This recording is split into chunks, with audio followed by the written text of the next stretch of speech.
West Indies Cricket, Caribbean Cricket Podcast.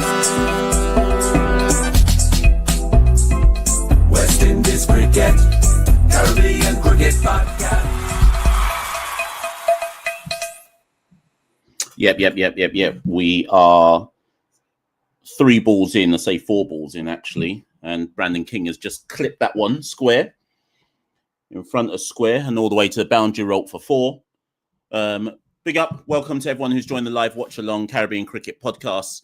I'm back in London. Sorry, people, I haven't even really got myself sorted here. I'm back in London, live Watchalong. I haven't even shared this anywhere. People share this in your WhatsApp, share it in your Facebooks, share it in your group chats. I've basically not shared it. The only place I've shared it is X. I've really not shared it anywhere else, you know. So anyways, let me just put the team up for those who don't know. Oh, boy. Let me just get the West Indies team up 1 second, people.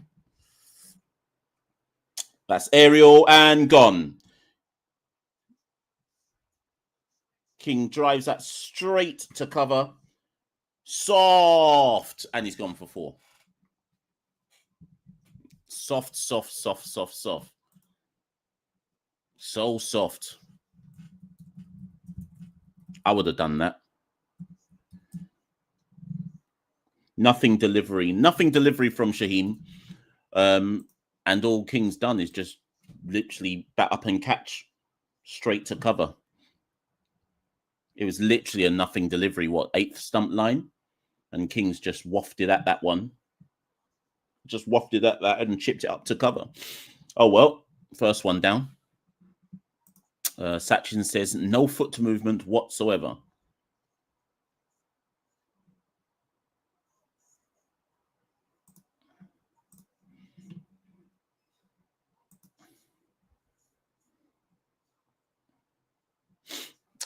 So I didn't even get to... I don't want to do that there. Sorry, people. So whilst we just have an ad break, whilst we have the change of bowlers, Carti is next in at number 3. So for those who don't know, the West Indies team is as follows. Brandon King, Evan Lewis, Carti, who's just come in. Brandon King gone for 4, wafting at 1 on an 8th stump line. Hope, captain, obviously, Rutherford, Chase, Shepherd, Multi, Shamar Joseph, Jaden Seals, and Jadea Blades. That is the West Indies team.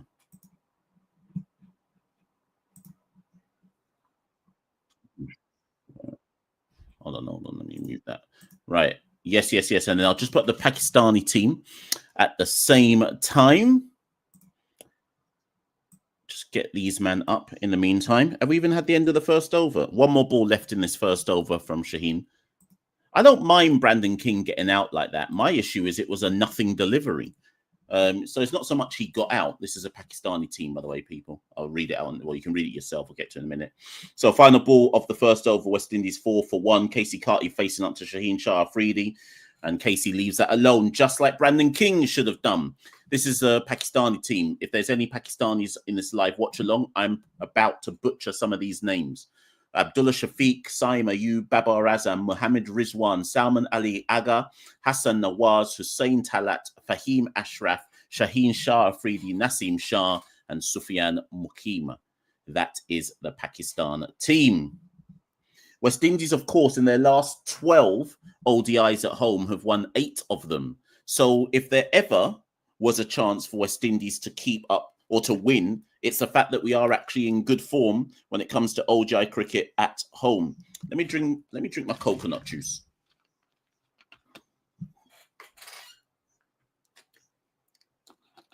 I'm on the coconut water thing right now. I'm all about revitalization. So Nasim Shah will take the new ball. A reminder to those who were not paying attention to the T20s, Babar, Mohammad Rizwan, Nasim Shah were not in the T20s. I don't remember Hussein Talat being there either, to be fair. But all of them were there. They were with the team in Florida. They just obviously were getting ready for the ODIs instead. Remember, these ODIs are actually critical for the West Indies vis-a-vis points to try and avoid World Cup qualifiers. So we do need to at least win one of these 3 if rain doesn't intervene. Evan Lewis just pops that into the leg side for 1, and he gets off the mark.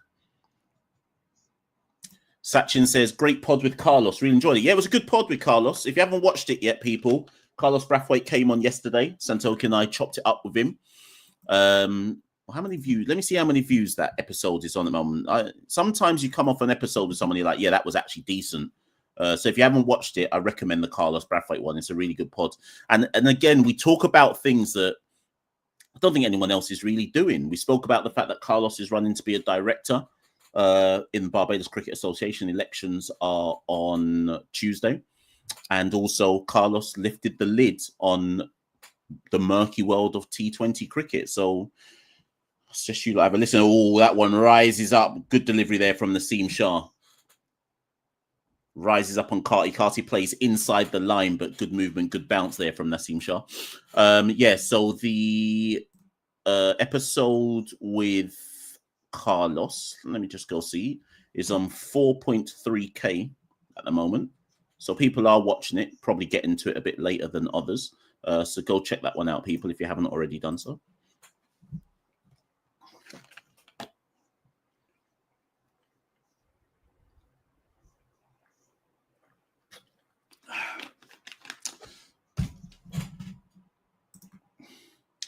That's defended by Carti. Mohammed Zaid Khan says Pakistan will win. Yeah, I suspect so as well. I suspect so. Actually, for the Pakistanis that are in the chat, so Sachin has just reminded me of it. So Sachin and I were at the second T20 in Florida. I'm assuming this is the Sachin because there's lots of Sachins. I presume this is the Sachin that is the Sachin. And Sachin's dad said to me, big up Sachin's dad, by the way. Sachin's dad said to me that Shaheen Afridi pelts the ball. So I want everybody to watch Shaheen's action today. Is he pelting? Let's look at that closely today. Oh, that catches the outside edge and bounces just in front of third slip. They'll run through for 1 off the misfield. Ram Danush says, yo, West Indies suck. Yeah, that's true. Yeah, we know we suck still. You can't find any West Indian that will deny that fact. We know more than you know. We all think we suck. That's all right. Garth Lewis says, you're doing a great job. The whole Caribbean loves this program. Big up, Garth. Yeah, big up anybody who likes the Caribbean Cricket Podcast. Charlie X says, yes, Shaheen Afridi's action is very suspect. Pakistan is in the chat right now. What do you feel about that? Do you think we're taking you there? What do you feel about that? That one tucked into the leg side again, but there's a fielder there. In at short mid-wicket, no run. Yeah, Pakistan is in the chat. Do you think Shaheen Afridi is pelting the ball? Adil says love from Kashmir. Yeah, big up the Kashmiris. The love is reciprocated.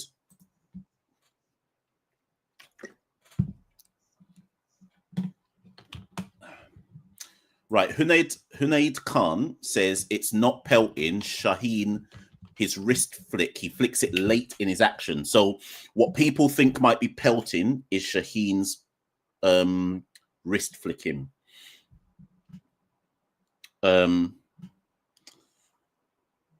Well defended there by Lewis, no run. Yeah, for the Pakistanis, we're not hating on you lot, by the way, for saying that Shaheen pelts it. It's a genuine question. We were discussing it in Florida if his action is suspect or not. That's not because we want to fight down the man, but just has anyone ever wondered about his action before? But anyway, so Hunaid Khan says it's in the wrist action. It's not a pelt. It's just because of his wrist. Bisma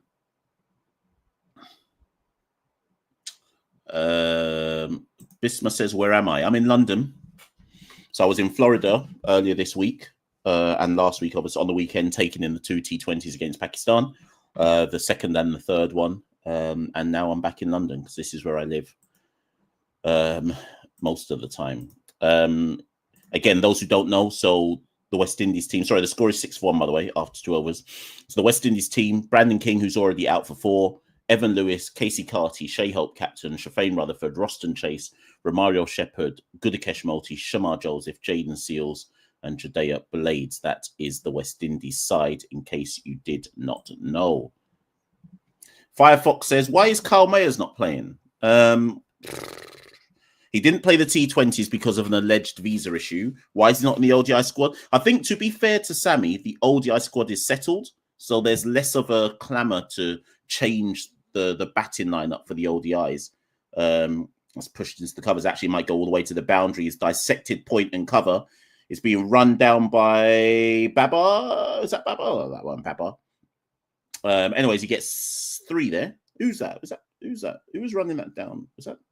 I don't recognize some of these Pakistani players, to be fair. So, anyways, Cottrell is now playing Legends cricket. Hayden Walsh is training to get into the Leeward Islands. Was that Abdullah Shafiq, actually? Hayden Walsh is training to get into Leeward Islands Super 50 side. Oshane Thomas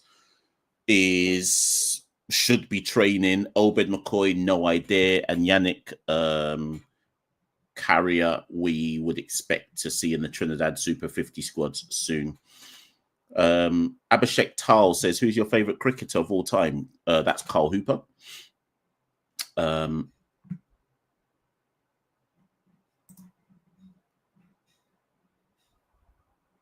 Aisha said, really wanted to see Django. I forgot Django was even in the squad, you know. Yeah, he played himself. I think Django played himself out of the squad because of, who did we play ODIs against? And he scored less than 10. That's a full toss there by Shaheen, and Evan actually does run a quick single, pushes that down to mid-on for 1. Should have really put that away. Yeah, who did Django struggle against? Who was our last ODI series against?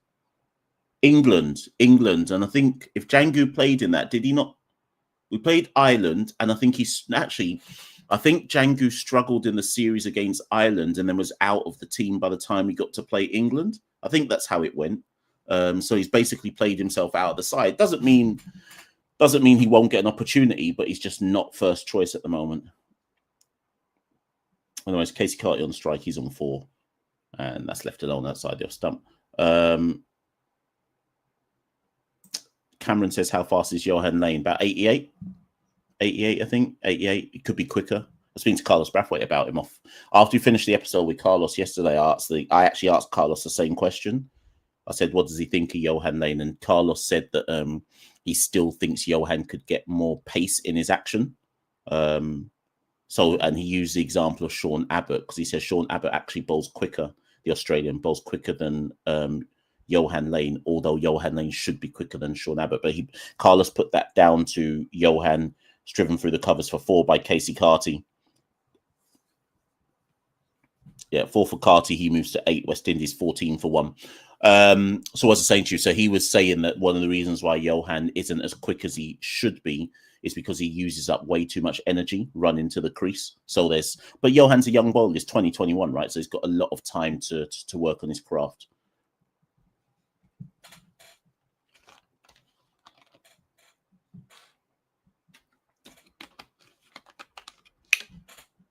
Yeah, so let me just update the score.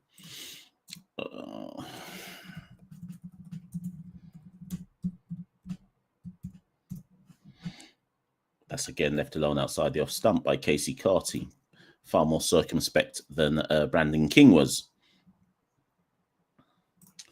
Itasham Tracker says, I don't think Shaheen can serve Pakistan longer as he doesn't seem fit. But isn't Shaheen on the comeback trail now?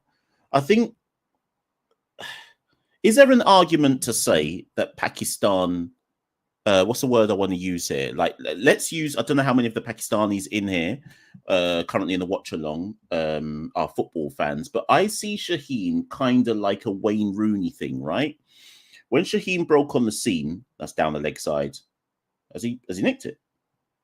That must have been off the thigh pad. Anyways, end of the third over, 14-1. So yeah, so when Shaheen first debuted, Pakistan, I think they overbowled him. I don't know how old Shaheen is. I don't know what what's the official age for Shaheen Afridi, and I don't mean that to be disrespectful, because I'm just aware that whatever they say the official age is for Shaheen, I don't know if that's his. Let me go check. I don't know what Shaheen's official age is versus what his real age might be, or is it actually just his age? So Shaheen on Google it tells me that Shaheen Afridi is 25. Let's just assume he actually is 25. And before anyone says I'm being out of order, a couple Pakistani man and Afghani man have lied about their age before in cricket. So I'm just saying, right? Like Rashid Khan is still 16, apparently. That's a joke, but you catch my drift, right? So Shaheen Afridi is 25. When he broke on the scene, down the leg side by Naseem Shah, when he broke on the scene at 21, 20, or whatever it was he was, I think Pakistan just over-bowled him because he was so good that they just bowled till they basically broke him down. And I just feel like Shaheen now is on the comeback trail. You know, when you mash up a bowler through overworking him, I feel like Shaheen had too much miles in his legs by the age of 23, 24. And now it feels, so now when people are, and I said this to the Backward Point guys, for those of you who know Backward Point podcasts, we were talking about it in Florida. And I was saying to them that I feel with Shaheen that world cricket and possibly Pakistani fans are judging him based on what he was when he first came onto the scene, as opposed to looking at him as what he is now. And I get it. I'm not blaming anyone for judging him according to where he was as a youngster, but I just think they mashed him up. They mashed him up early doors, and now he's having to almost like reinvent himself. So we have to be careful with him. We have to be careful with him, you know. I say we, but like he has to be treated carefully. Big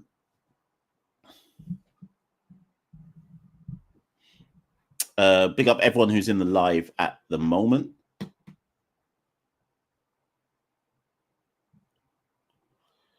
That's driven by Lewis, and he beats cover. Should be. Yeah. Nawaz hunts that down, and Lewis gets 2. And West Indies move to 18 for 1. SS98 says, will you travel to India for the Test Series versus India? So I am free when the second test is happening against India. But I haven't looked at anything to do with like prices or anything like that to see if it's viable. But if I did do it, it would be for the second test.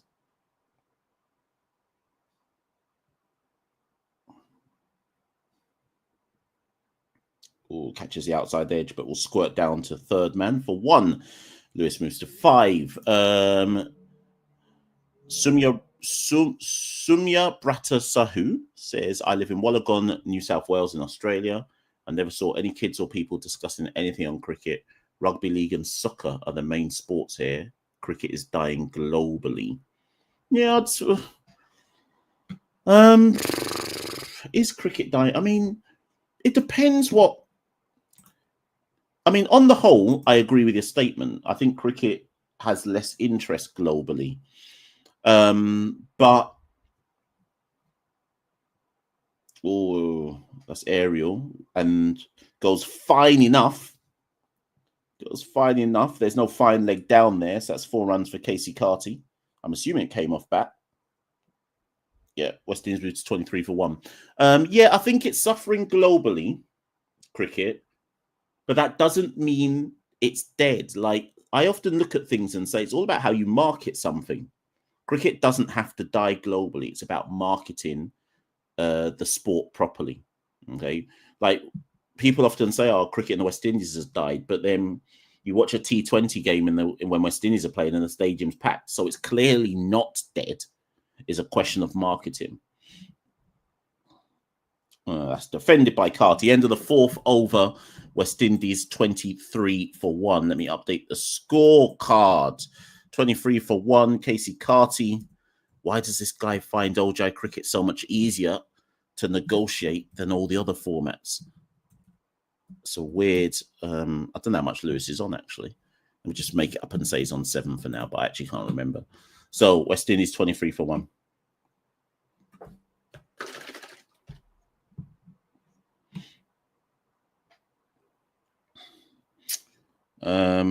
Remains to be seen if rain will disrupt this game in Trinidad. So a lot of chat about it before the game that rain would come, but we shall see. That's why I'm only doing this watch along for the first innings, because I'm assuming that rain will come at some point, and as soon as the rain comes, I'm looking the live off. Oh, Shaheen with the appeal, but I don't know what he's appealing for. That ball that ball rolls up into Lewis's mid-drift. So I'm not sure what that appeal would be for.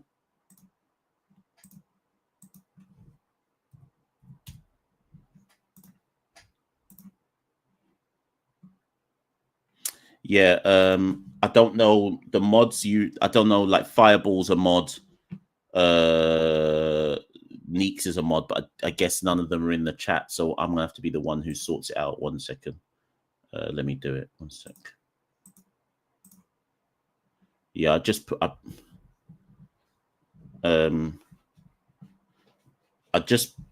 Did I do that or did someone else do it? His comments have been removed, but I don't know who did that. I thought I just did that, but maybe one of the other mods is actually in the chat. Anyways, I think I just removed him, unless one of the other ones have turned up.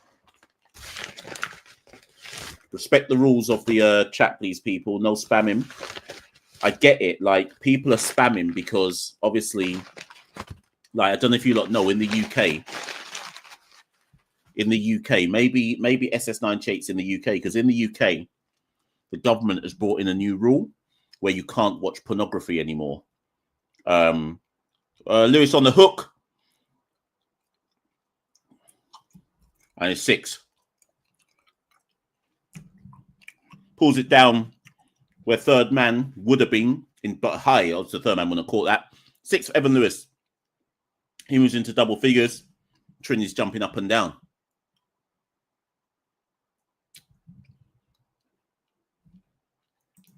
Anyways, I was saying, in the UK, you now have to enter your details to go onto porn sites. Not that I watch porn. I'm making a point here. So what you might find on YouTube is you're going to get more and more bots, because now they can't, like, now they got nothing to do. Like, they can't go on porn sites. So they're going to start coming into live watch-alongs. They can't even advertise their, like, boy, I was about to say something reckless. You're just going to start seeing more and more, like, incels coming into live watch-alongs and stuff, because they ain't got porn sites to go to. If you're in the UK.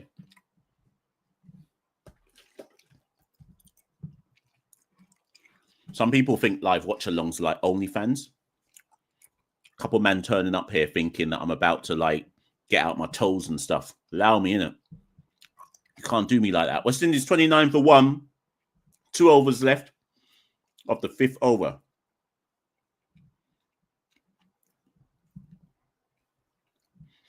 Right, Shaheen Afridi, 2.4 overs, 1 for 18. He's in to Evan Lewis. That's wide. Lewis looked shaped up like he wanted to cut that. Pulled out of the shot. No run. I need to share this. Hold on, people. Bear with me, because let me just... I didn't even share this in the usual places. People don't even know. People don't even know that this live is going on. Let me just try and deal with that.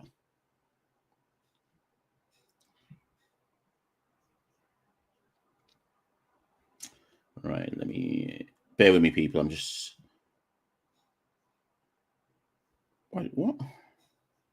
Such 8th of August. That one catches the outside edge, and there's no run there. Fielded at point. That should be the end of the 5th over. West Indies 29 for 1. I'm just sharing this live watch along in different places, people. Bear with me. Normally I share it in different places so people know it's even happening. Not every, because if you don't subscribe to the channel, you don't get notifications. You don't get notifications that it's happening. So sometimes I just have to share it to different places to let people know. Caribbean Cricket Podcast has either dropped a video, or that we're doing a watch along, or we're doing live content, whatever it might be. Cameron Mastry says, what would be a good score on this track? 320 is my immediate. Based on the first 5 overs, I'm saying 300 minimum, at the bare minimum. What's the average score on this ground, actually? Anyone who's a stats person, what's the average score on this ground in ODIs? I'm immediately saying 300 minimum West Indies need to get. Right, take that off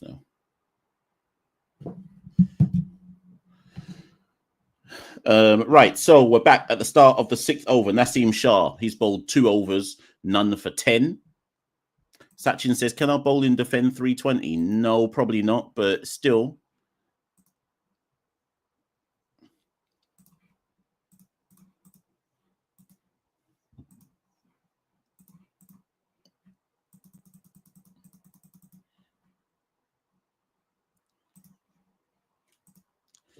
Right, where are we?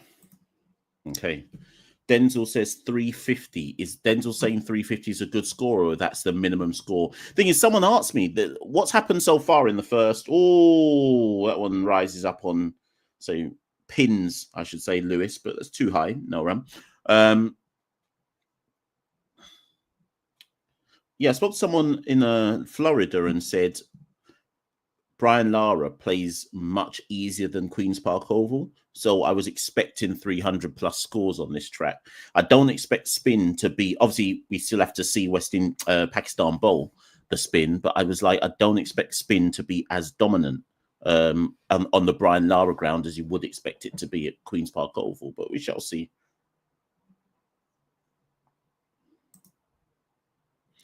Brian H says, Mash, if you go to New Zealand series and not India, first string come eat. Do you live in New Zealand?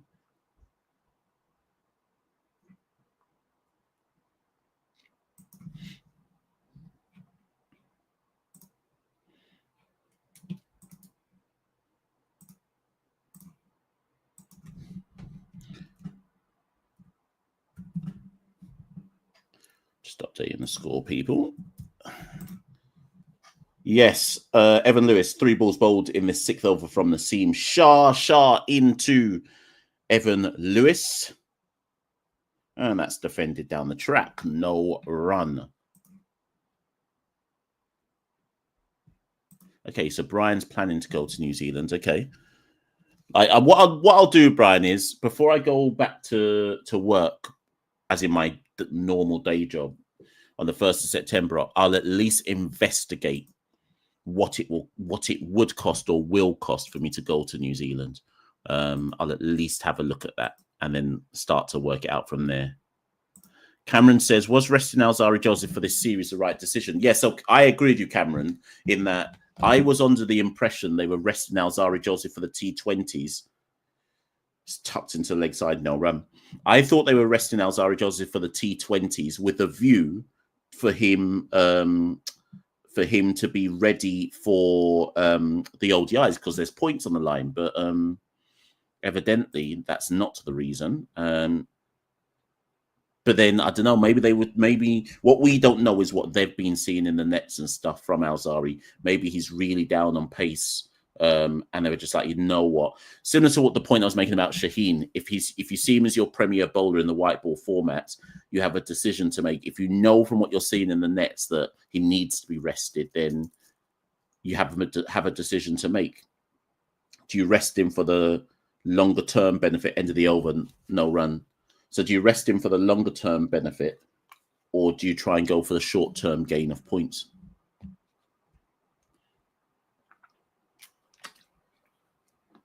What was that? No ball, free hit.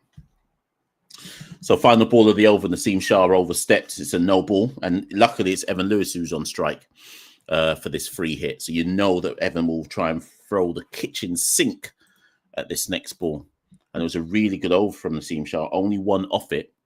But the no ball indiscretion means he's added at least one to the score. But with Evan Lewis on strike, it could be a lot more after this, depending on what Evan Lewis does with this. Let us see. Final ball of Naseem Shah's over. This is the 6th over of the match. Shah into Lewis. It's a free hit. Hey, high up in the air. It's going to be caught. And there's no run. Or did they run through for one? Yeah, they ran through for one. So gets away with it because it was a free hit. So 3 off the over. Good over there from Naseem Shah. And at the end of the 6th, West Indies are 32 for 1. Carti on 14. Evan Lewis on 12.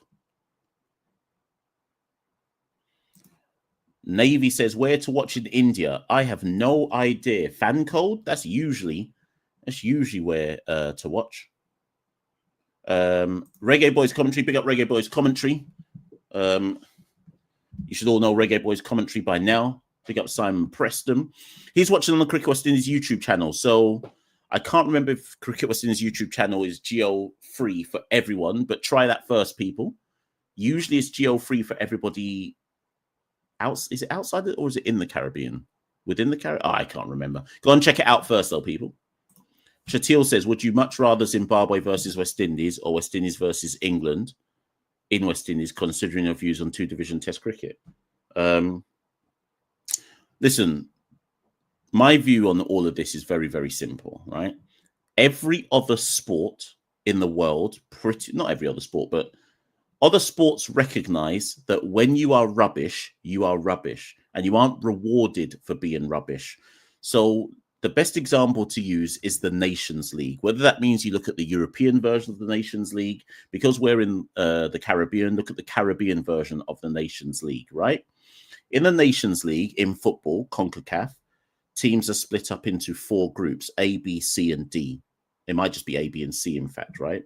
And like the European Nations League, when you win your matches and top your group, you get promoted into the next group, right? And with that there are different things around qualifications for Gold Cup, depending on what group you're in, and prelim rounds and so on and so forth. But the point is, you are rewarded or punished for being good and or bad, right?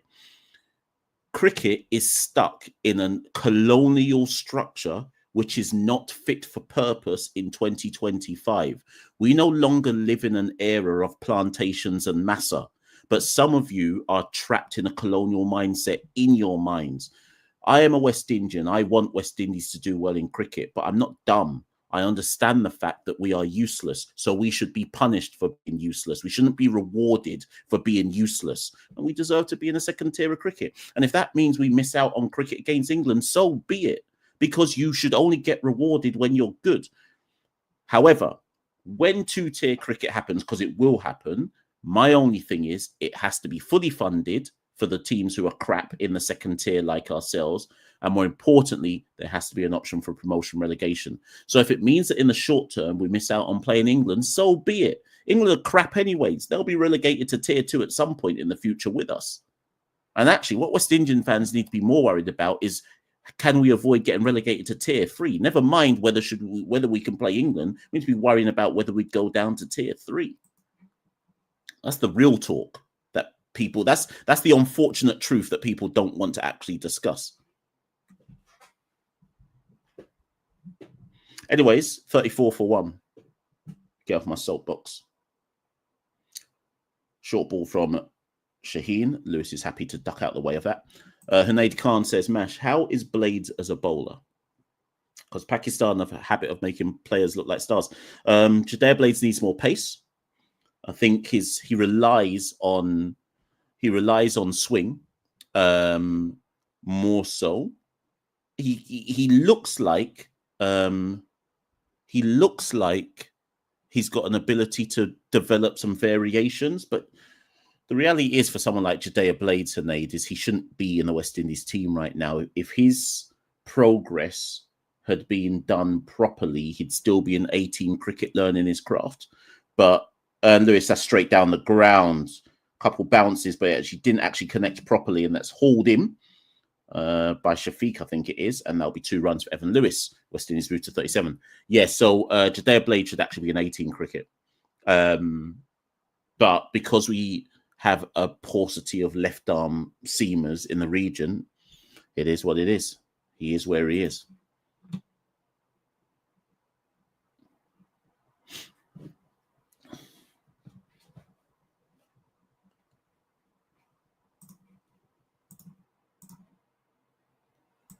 Two more balls left of the 7th over. West Indies 37 for 1. Casey Carti on 15. Evan Lewis on 15 as well. Shaheen Afridi into said Evan Lewis. Oh, that's a good ball from Shaheen there. Looks like a bit of an inducker. Well defended by Evan Lewis. Jerk chicken or curry goat? Curry goat. A good curry goat beats a good jerk. Actually, no. A good jerk chicken beats a good curry goat. But I think you can get a better curry goat more often than you can get a good jerk chicken. if that makes sense.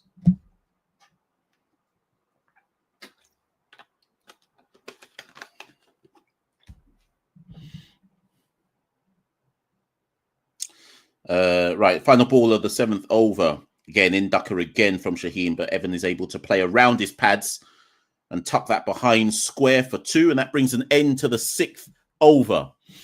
West Indies 39 for 1.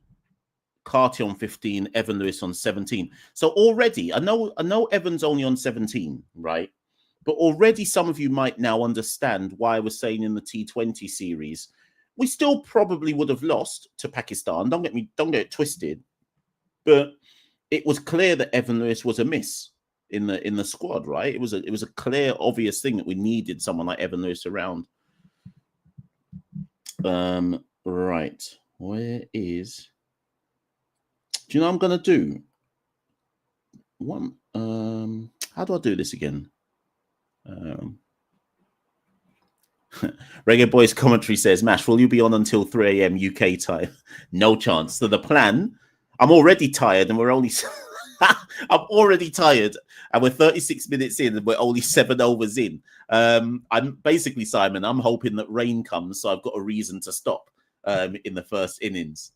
Right, Pakistan finally turned to spin. They've had enough of pace. Ayub is in after 7 overs.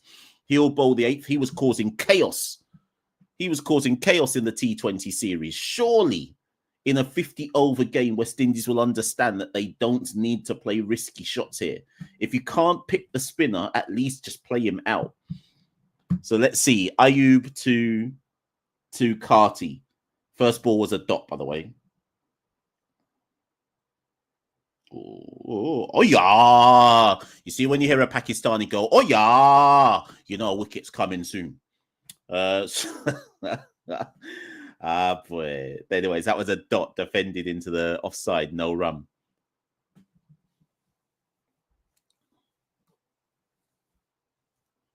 Ayub again into Carti. On the...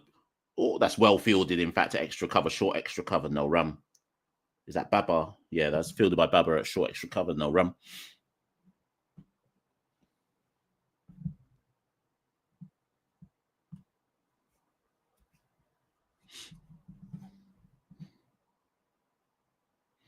This one again to the pitch of the ball, but again, filled in the covers, no run. 4 dots so far in Ayub's first over.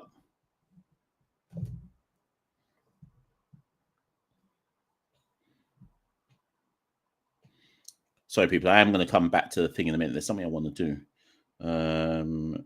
Oi, catches the outside edge. Fielded at point, sliced out to point.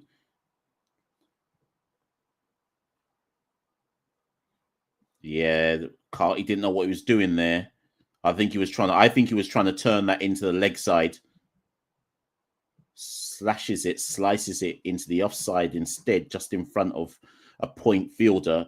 You'd be wise here, Carti, to just duck out and let Ayub just bowl a maiden here, because on the back foot, fielded at cover, no run. Maiden to start with by Ayub. End of the 8th over. West Indies 39 for 1. Right. I need to... How do I do this now? How do I do this? Bear with me, people. I'm trying to do something here. Okay. Maybe I'll do it this way. Maybe I shall do it this way. How do I do this again? Sorry, people. I'm trying to do something. So if we do this, and then if we go here, who's...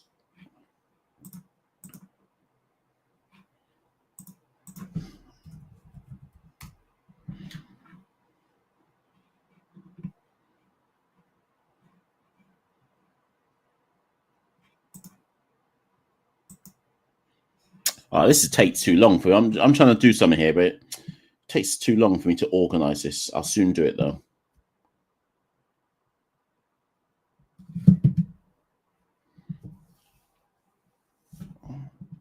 Right, so Naseem Shah continues. He's bowled 3 overs.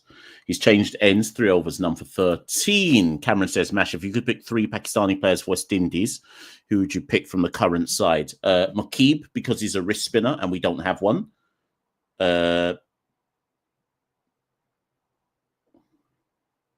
Lewis drives down the ground, inside, mid-off, 4 runs. Didn't kind of get the sense that Lewis has been trying to do that in previous overs. He moves to 21. Possibly over-pitched a bit there from Naseem Shah. Gave Lewis a chance to free his arms. And you know that when Lewis frees his arms, it's gone to the boundary rope for runs. So, yeah, Makeem, Babar because it's Babar, and probably Mohammed Rizwan. Even those two, there's been question marks about them. Both of those two make our team infinitely better. Defended this time, no run.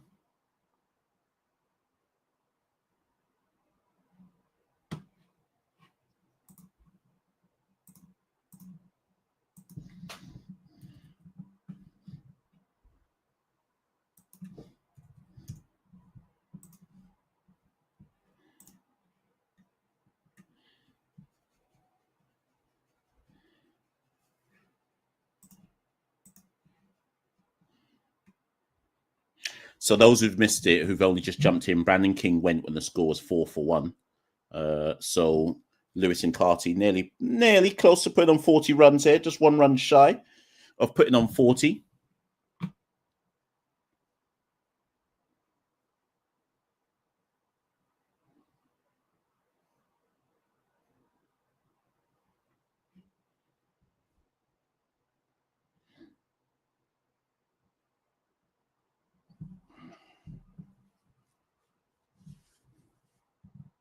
Bish just talking about wind because Naseem Shah has changed ends.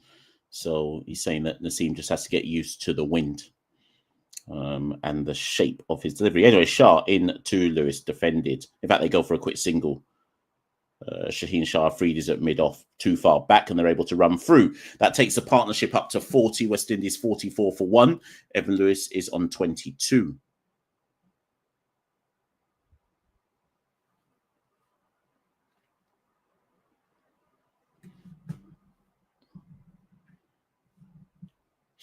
Big up everyone who is in the chat right now. Like, share, subscribe, tell a friend, tell a friend. Jatil says, I'm going to come back to this point from Jatil in a second. Always good to have some wrestling chat. Whilst Carti wants to tuck that round the corner, just gets enough on it. Catches the kind of top splice of his bat. Not a proper connection. Turns it fine enough to get 1 though. 45 for 1. So it says, Chatil says, Machel, on an unrelated note, thoughts on Brock Lesnar returning to the WWE? Aligns with Triple H's booking for a pop. Given that Brock Lesnar's name is mentioned 44 times in a case against the WWE and Vince McMahon vis-a-vis sexual assault, not that his name is mentioned in saying that he has committed stuff, but his name is mentioned 44 times, as I understand it, in this lawsuit. I think that's badly lined there from Shah, and Lewis just has to put back to ball, turns it fine, 4 runs, end of the over. West Indies 49 for 1. Put it this way, right? If it was me, I wouldn't be bringing back a guy whose name is mentioned 44 times in a lawsuit. Irrespective of if he's done anything or not, I wouldn't be doing it. As I understand it, WWE legal have cleared Lesnar in so much as saying it's fine to bring him back from a legal perspective, but it's not something I'd do. West Indies 49 for 1 after 9.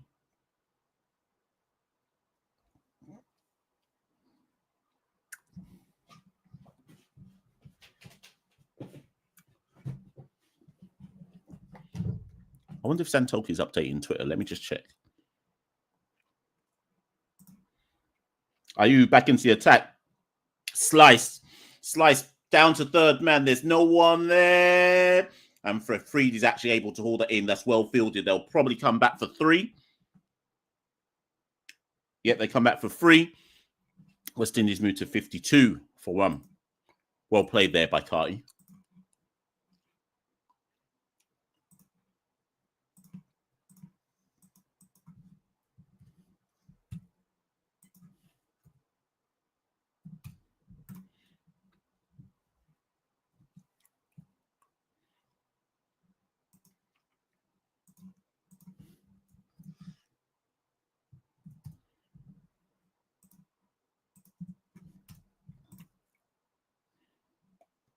It's a good going here from the West Indies so far. Nice start. Assuming they can get to the 10th over without losing another wicket.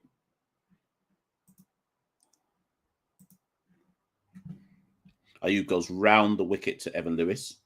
And Evan Lewis is on the back foot. Can't beat cover. No run.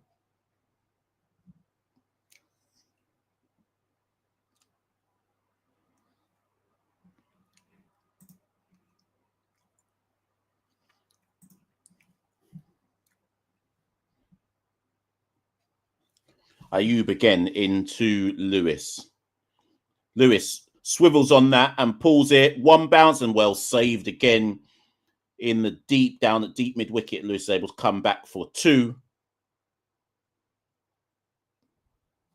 50-run partnership is up between Lewis and Carti. So Obama Prosper says, thoughts on Matthew Forde's recent bad form in international cricket? Do you think that's just an experience thing, or is it batters just comfortably getting? I think it's similar to Blades, Obama, in that Forde needs, at this stage of Forde's career, he hasn't got the pace. Down on one knee, sweeps, and it's fine enough again for Forde. Even if it'd gone, there's no one at fine, deep fine. It's inside the man on the 45. And that's 4 runs for for Evan Lewis. I'll come back to your point, Obama, because West Indies going on good here.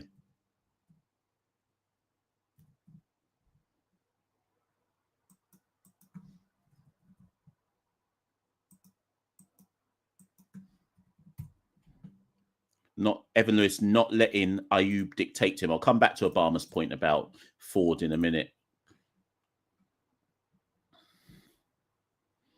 2 balls left of the 10th on the back foot punch. That's 1 for Lewis. Well played.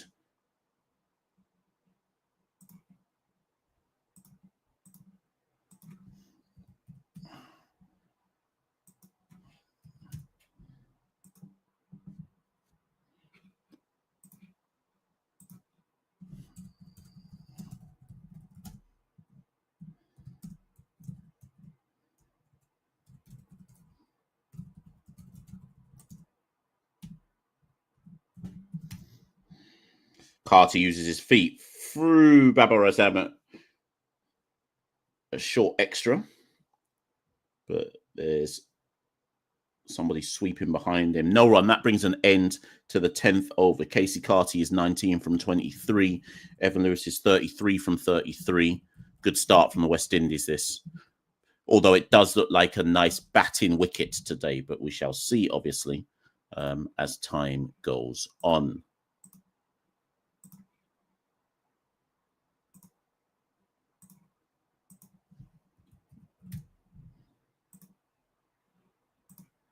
All right, let's go back to Obama's point. Where was it? Right. Okay. So Forde.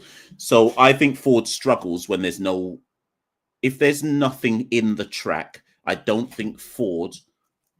I think in recent time, batters in England, we saw it in the T20 series as well. They're like, who's down on his knees? Is that Lewis? Oh dear. Hold on a minute. Is that Evan Lewis being unwell again? Anyways, we'll get to that. So, what's I saying? So, batters have started to lining up because he doesn't have the pace to negate a track that is unhelpful. So, he's going to have to go away and just work on his skill set because he can't always rely on a pitch that does a bit or early swing up top. And I think he's suffering for that at this moment in time. Jeremy Richardson says, how's the crowd looking in Trinidad? You have to wait and see if it picks up as the match goes on. Obviously, one stand looks like it's got people in it, but I haven't got enough of a panorama of the ground to tell if it's got a healthy crowd everywhere.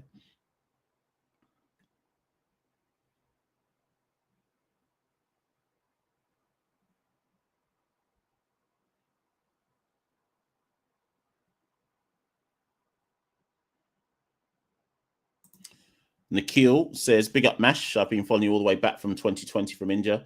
Love the passion and research you bring to the table. The only real source of Caribbean cricket gossip and news. Huge props. Thank you, Nikhil, for the support. Much appreciated. We try our best, you know. Don't please everybody, but we do try our best. So thank you for the support.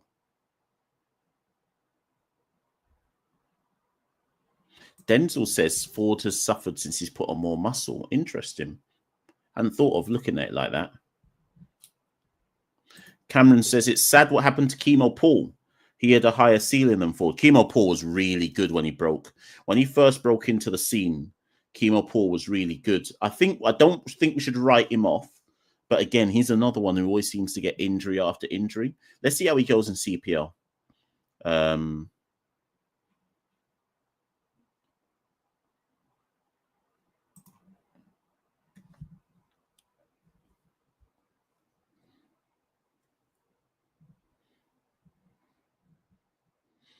Anyway, so Evan Lewis was getting tended to after the 10th over mark. Looks like he was given like a paracetamol or something. Maybe he's feeling a bit sick. Anyways, he tucks that first one from... Oh, Makim's on. So the wrist spinner is on early. Starts as soon as the first power play is done. Makim had us in a web in the T20 series. It might be a bit harder for him to do so in ODIs, but we shall see. First ball is tucked away for a single. He's now facing up. Carti's now facing up to him.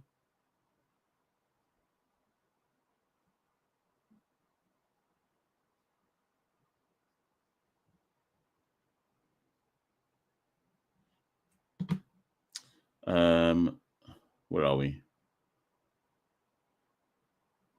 Nikhil says, how can I support your work financially? I'm unable to make payments using my credit card in India. I don't really know, to be honest. Patreon? Does Patreon work in India? I mean, that's where I tend to send people to. But if your credit card doesn't work, then I don't really know. Do you have Patreon in India? I don't know. Head to our Patreon address. It's on the screen at the bottom. See if that works. Ethan says, can't believe Carlos is still owed money from these franchises. So again, for those of you who are listening live, who maybe don't know, we did an episode with Carlos Brathwaite. We did an episode with Carlos Brathwaite yesterday. That's out now at the moment, if you haven't watched that. And we spoke about the murky world of franchise cricket. That one's tucked fine. Oh, sorry, down to short third man. They'll run through for one. Yes, a really eye-opening conversation. Go and watch that if you haven't had the chance yet, people.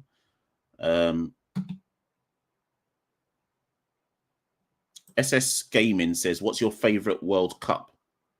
Just World Cup's World Cup to me. I don't differentiate. A World Cup's a World Cup. So I'm not bothered whether it's T20 or ODI. They're all World Cups to me.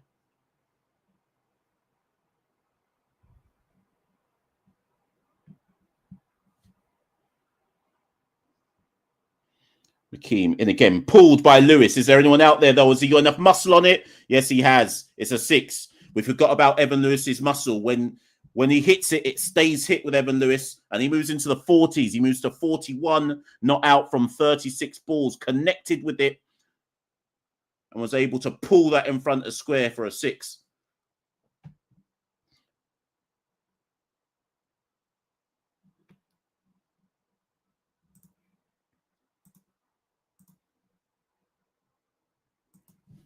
Makim not quite up to speed so far in this first over, but one more to go. Defended by Lewis, well played, and that brings an end to the over. How many was that? 10 off the over of Makim's first over. Casey Carti is on 21. Evan Lewis is on 41. West Indies are 69 for 1 after 11 overs. Right, let's get back to some comments. Sachin says, Mash, in terms of red ball cricket, is England the only place our players can go for red ball county cricket? Funny enough, that's an interesting question. I was speaking to an agent about this last week. And what did he say to me? He said the best options for West Indian cricketers, if they want to play the equivalent of county cricket, is England or Zimbabwe. He said that Australian cricket doesn't accept overseas players, and neither does South Africa. So he says it's English county cricket or Zimbabwean first-class cricket would be the best bet if a cricketer wanted to get an overseas contract. However, that doesn't stop a West Indies player getting a club cricket contract in any of those countries. But if we're talking about first-class cricket, England and Zimbabwe is what the agent was telling me. Wide ball from... Oh, Aga's into bowl. Didn't even realise. So Aga replaces Ayub. And he is on. Ooh, beats Carti outside. He's off stump. No run.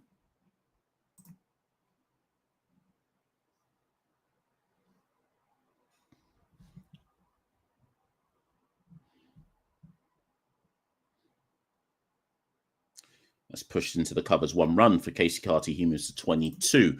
Obama says Paul would be really useful in his current side, especially because Russell has retired. Not saying he's as good as Russell, but he's a fast bowling all-rounder. We have to see what pace he's at. Let's, again, like I say, I'm assuming you're talking about T20s. So let's see. My phone's going to die, you know.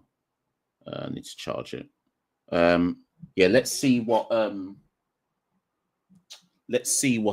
Paul's pace is like when he plays in CPL this year.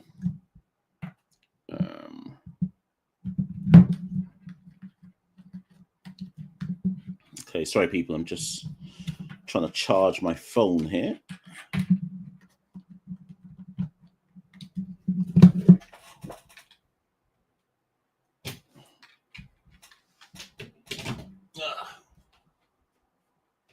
Right, there we go. Okay, that should be all right. What's the percentage saying? Don't know. Okay, cool. Right, let's get back to some comments. Chatil says, keen to find out if Evan Lewis has completed building his house, which Desmond Haynes referred to 2 years ago. Yep, Desmond Haynes has a lot of questions to answer around that. Driven past Aga, and they'll go for a quick single, and that's fine.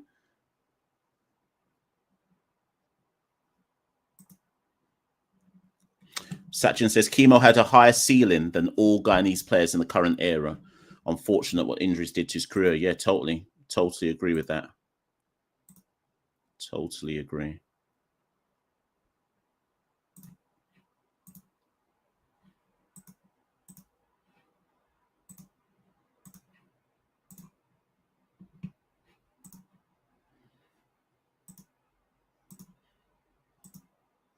So what I want to know is if they were able to create a track at Port of Spain, Queen's Park, Brian Lara, if they were able to create a track at Brian Lara, which clearly is batting friendly, how comes we can't do that in other parts of the region? When we were creating those tracks, those spicy tracks in the Australian Test Series, was that deliberate? That's all I want to know. Atush says, how do you see Alec getting into the ODI squad? I don't. Not anytime soon. The ODI squad is settled. Of all the teams that we've got, the ODI squad is settled. Like, again, I need to remind people, as I said at the new over, by the way, people, Mockim's back in. As I said at the start when we went live, the ODI team's record is the best record out of all of our teams at the moment, particularly at home. So Alec doesn't get in. And if he does get in, it's as an opener. He ain't getting in anytime soon. On the back foot, Carti wants to push that through the covers. It's just fielded at the 45. Brandon says, hey, Mash, really enjoyed your content. I almost met you in Trinidad for the test match against South Africa, but the first day was rained out. Yeah, big up, Brandon. Apologies. Well, not apologies, but that's unfortunate. The rest of the days were all fine, but yeah, that first day was problematic. Carti can't beat the man that's short mid-wicket.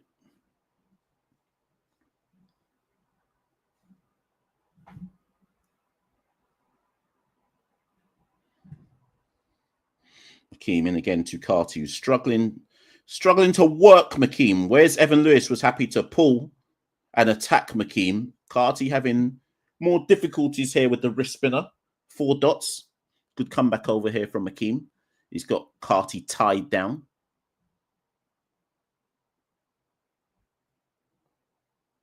Oh, yeah, that one beats him outside the off stump. Another dot ball. Carti struggling here against the wrist spinner.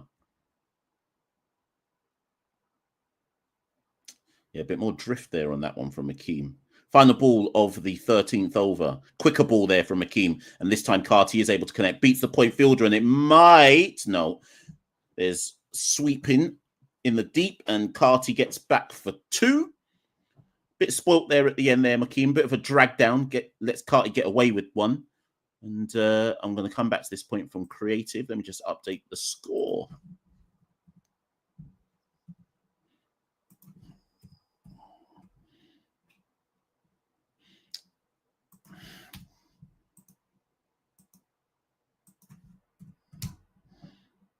Come back to that score in a minute. So creative says, what do you think of Babar as a player? If you were to rate him according to the current era, what rank would you give him? Well, Babar has fallen off, hasn't he?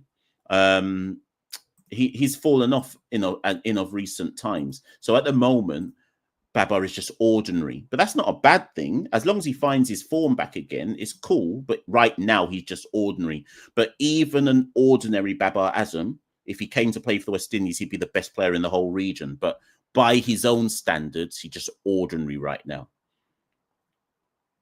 Kyle King with the super chat. Big up Kyle. Kyle says, how do you see Bromley doing this season, Mash? Top 10. Which is interesting. Sorry, if anyone who's not a Bromley fan, apologies for this, but we're talking Bromley right now. Yeah, top 10 for Bromley. I think a lot of pundits have written Bromley off and just assumed that because we came 11th last season that everyone will find us out and we won't be able to do as well in the second season. I think a lot of people have forgotten just how dogged Bromley are as a side. And that one, don't know what Carti was going for, but it's gone it's gone down to third man, a fine third man. There's no one down there to stop it. It was tried to be hauled in, but that wasn't what Carti was going for. I thought he was trying to go for the big heave hold down the ground, but catches the outside edge and goes super fine where a first slip would have been all along the ground. No, not even along the ground. Aerial, if there was a slip there, it'd be out. Yeah, 4 runs for Carti. Yeah, so Kyle, top 10, I think, for Bromley. I don't think I'd be surprised if we made the playoffs, but top 10. We are one of the most uncompromising smash mouth sides in League 2. People need to not sleep on Bromley Football Club. Right.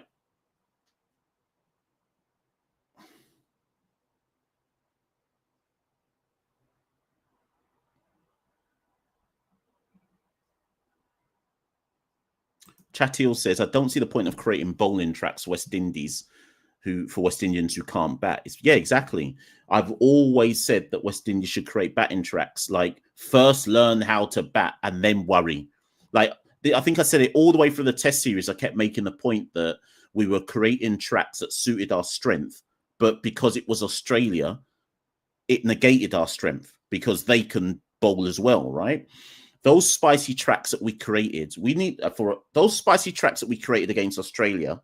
I have no problem with West Indies creating those tracks when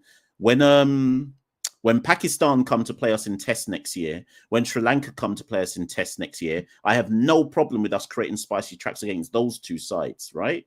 But not against Australia. That don't make any sense. But on the whole, I would prefer if we had batting tracks.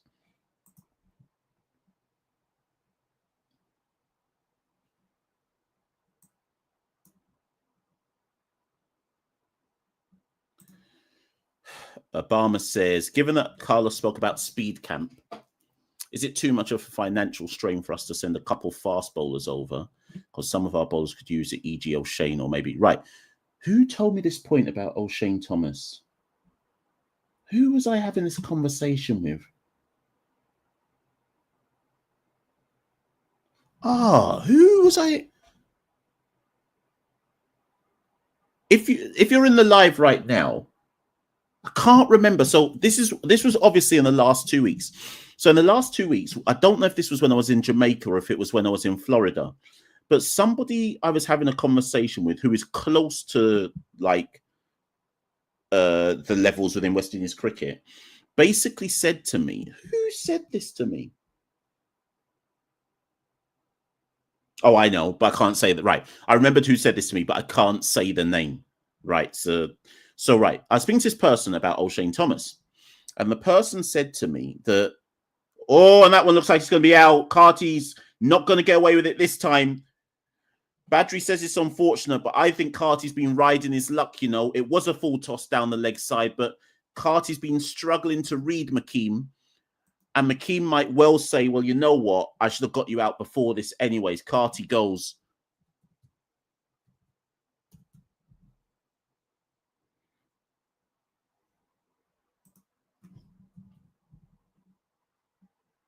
Carti goes for 30.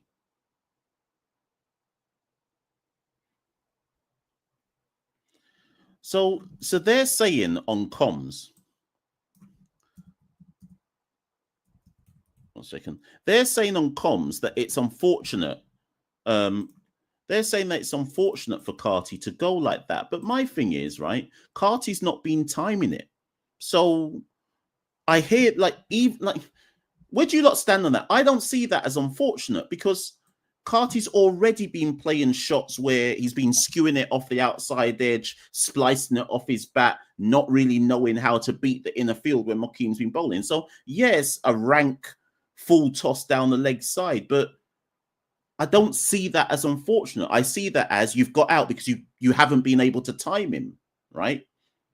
Anyways, I think that's been coming for Carti, to be fair. If we're going to be honest about it, I think that's been coming. So Carti goes for 30. It's a gift. It's a gift, but it's been coming for Carti, certainly. So Carti goes for 30 from 38, and that should bring Shai Hope in, but we're obviously on a water break right now. Anyways, I was answering someone's question. I think it was Obama. Did I finish telling my story about Oshane? Let me go back to my story about Oshane. Let me find Obama's point. Can't even find Obama's point anymore.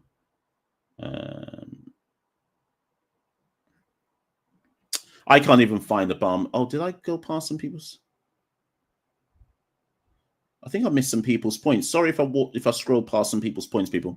So, anyways, back to my Oshane story. So, this person I was speaking to said that when Oshane is running up to the track, people, and you know how like he runs in a really jerky manner and looks like he's fighting his own body just to get to the popping crease. So the person I was speaking to basically said that they recognize that to fix Oshane Thomas, they have to fix his whole biodynamics in terms of like Oshane was never taught to run properly. So you see when he's running up to the crease and his body just all landing, just jerking, and he can't just run. You know, he don't run smooth with it, right? And they've basically, to fix that would take so long that they almost just have to work within his limitations of not being able to utilize his body properly. But the point being that before Oshane Thomas even made it to the West Indies team as an 18, 19-year-old, that should have been fixed way back. It's too late now. It's like it's 8 years later. It's too late to try and fix his biodynamics, so we're screwed. That's my Oshane Thomas story. Anyways, let's move on.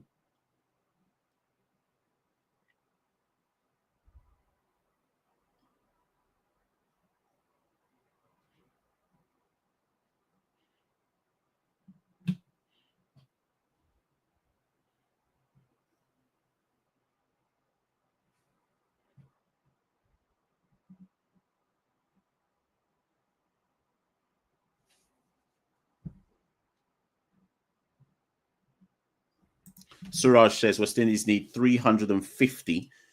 Yeah, I think so. I think someone asked me at the start, and I said you need to get over 300 on this track. I think I said 320 minimum, but it's more likely you need 350. Particularly with our bowling attack, you might need 350.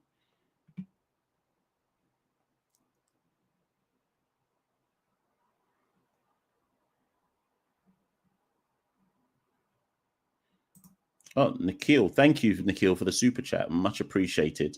Nikhil says West Indies to make it 1-1. What, in India? First ball, Shai Hope straight off the mark against McKean, just pushes that down to deep cover for 1. So Nikhil reckons we're going to draw 1-1 in India in the Test series. You reckon? So Nikhil, I assume because India, by the time we play India in Test cricket, India would what? So India have lost 3-0 to New Zealand. Was it 3-1 to Australia and drawn 2-2 with England? Right. I've just assumed that what India will do is just serve up spin tracks and just spin us down to get some morale boosting victories. That's what I've assumed. So I hear you about 1-1, but I don't know about that. Keen to Lewis. Lewis wants to go for a quick single. There's nothing there. So Nikhil is saying I should go to India, not New Zealand. I'll have to do a poll on that at some point. Thank you, Nikhil, for the super chat. Much appreciated. Let's take Carti off the screen. He is now out. So coming up to Lewis down the ground to mid-on. Comes through for 1. 1 ball left of the 15th over. Shai Hope has faced 1. He is on 1. Evan Lewis has faced 45 balls. He is on 44. Approaching a half century, Mr. Evan Lewis. Boy, how we missed him in the T20 series.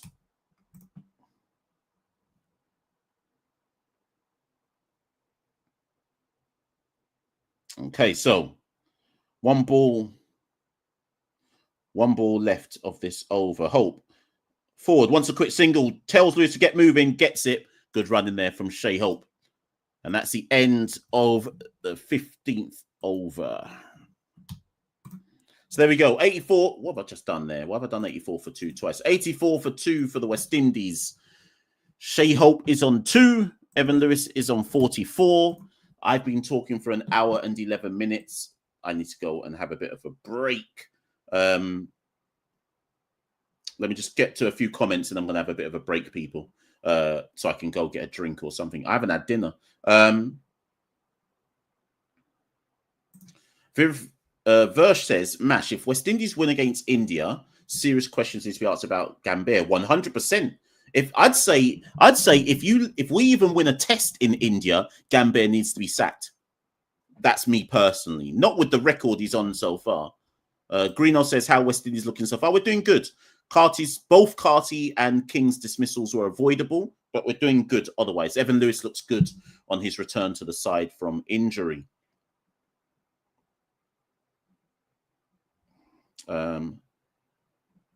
Sachin says, when does the sandal sponsorship take effect? Good question. Last I heard is Hope pushes that into the leg side for 1. Last I heard, they're still in discussions. Right. Okay. Right. Bear with me, people. I've got to put something in Patreon. How am I going to do this now?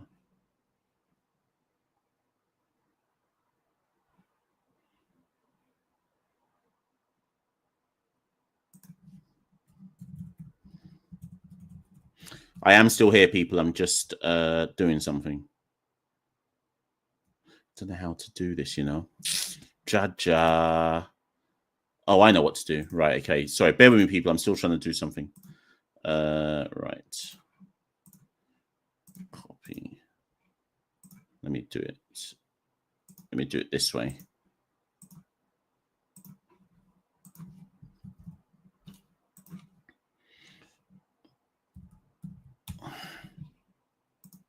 Right, there we go. Right, okay. Right, sorry, people. I was just trying to... Look at this guy. This man's just typing Babar Azam bare times in the chat. Let me put him in timeout. What's that? Dead ball? Dead ball.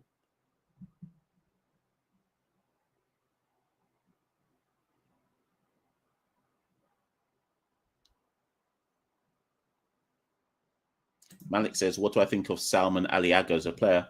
I don't know enough, to be honest. I don't know enough about him to make any overwhelming comments about him. Let me see him bat. I haven't gotten a strong enough opinion, so loops one up there and Hope just tucks that. Not a Hope, sorry, Lewis tucks that. No run. Vinayak says, what's your squad for the India series? No idea yet. I suspect he'll be very, very similar to the one that just lost against Australia, but we shall see. I'm not sure just yet.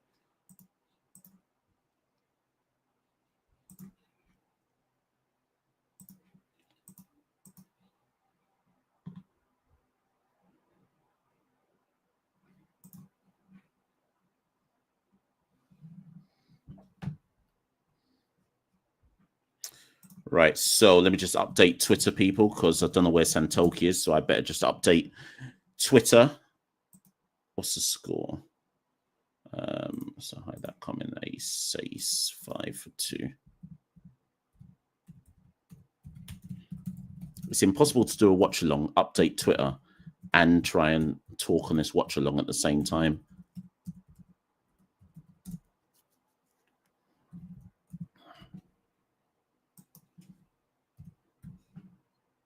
How many overs? It's 16 overs, people.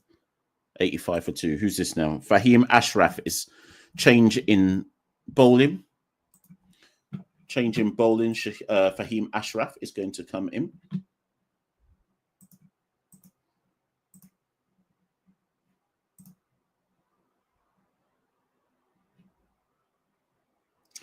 Wide from Ashraf, but Hope can't do anything with that. No run.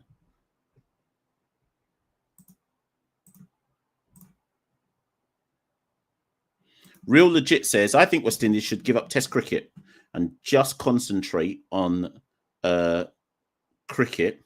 Sorry, just doing something. And just concentrate on ODI cricket for the next 5 years and try to build from that. No. If we should give up Test cricket, then so should Bangladesh. If we should give up Test cricket, then Pakistan should give up Test cricket as well. Punched by Hope through the covers for one.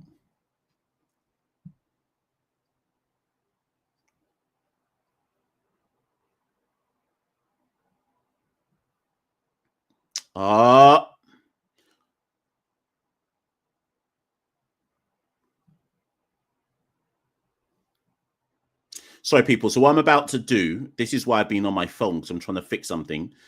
I'm going to try something in today's live watch along where people who are in the Discord, I'm going to invite them onto the live watch along. So there's more than just one person talking. But I'm trying to like talk to you lot and like get the link and set this up at the same time.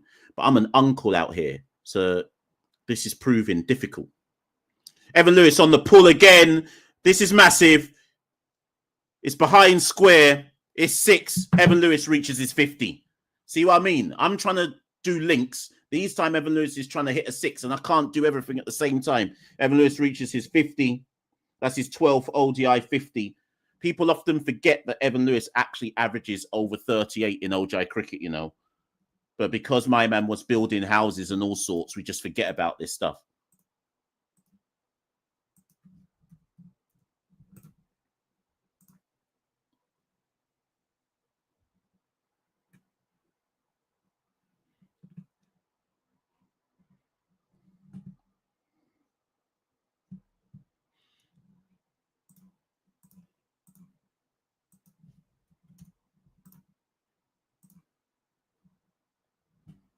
Defended this time. See what I mean?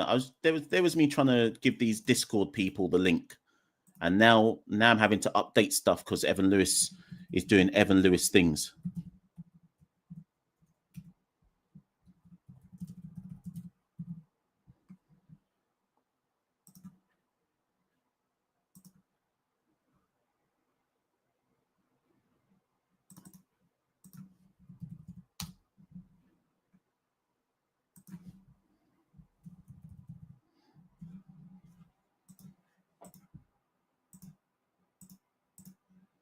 Right. Okay. We're back now. Evan Lewis on the pull again. This time is flatter. Does it 1 bounce 4 or is that another 6? Let me just see what the umpire says here. I think it's 1 bounce 4. Evan Lewis, he's seeing it well today in his homeland. He moves to 54. Yeah, he's lining up for him. He's saying, for him, you ain't got the pace to threaten me. I'm going to swivel and pull you all day long. West Indies 96 for 2.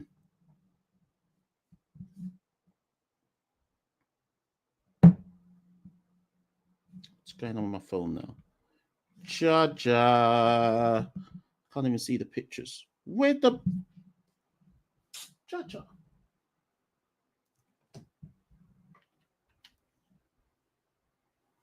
Oh man. Sorry, people. Right now, people, I've got no images. What the hell am I doing? All I've got right now, people, is just a blank screen, but I can hear the comms. I don't know what's going on with my visuals right now. Ugh.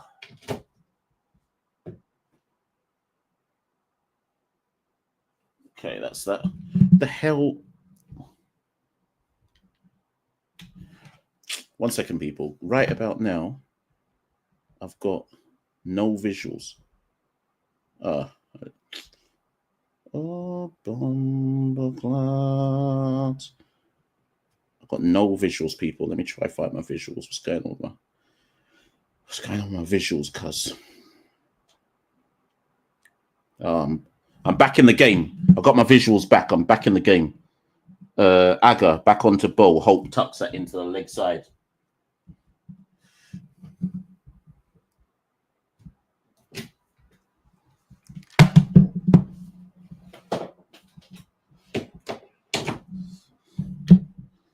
Right, Hope tucks that one into the leg side.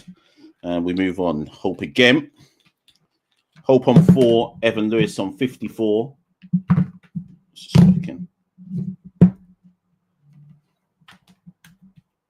Sorry, people. Yeah. Manaf Khanna says, Evan is so good. I just wish he wasn't injured so often. You and me both. You and me. Who is this? Let me block this guy. Hold on a minute. Not you, Manaf. Let me block this next man. Only just see, I've been doing all of this stuff. I didn't even realize that people were doing a madness in the chat. I mean, bear spamming. What the blood? Hey, let me block this guy as well. Where's Neeks and all the other mods? Let me block this next man as well. I have to put in pure blocks right now. Sorry, people. I'm coming back to the game in a minute. I'm having to sort out blocks. Right, have I stopped all the spammers?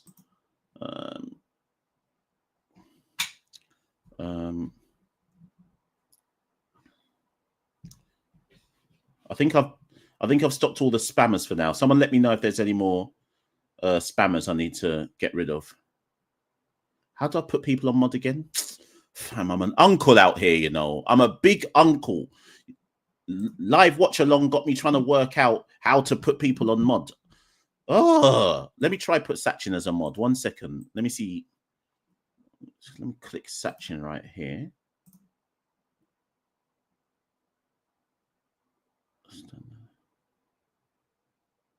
Okay. Right, Sachin, I think I've just made you a mod. Let me know if I don't know if Sachin's in the chat right now. I think I just made you a mod, Sachin. I'm a real uncle, but I think I just did it. Let me know if you're a mod, Sachin.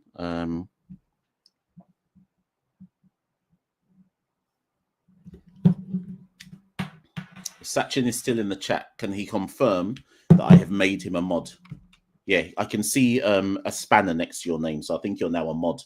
So now, if there's any porn bots or incels, Sachin now has mod powers. He will remove you. He has the power to remove you. So when I'm trying to do about 10 different things at the same time, about 15 minutes ago, I said I was about to put a link in the Discord to allow other people to come into this thing. I think I've just done it.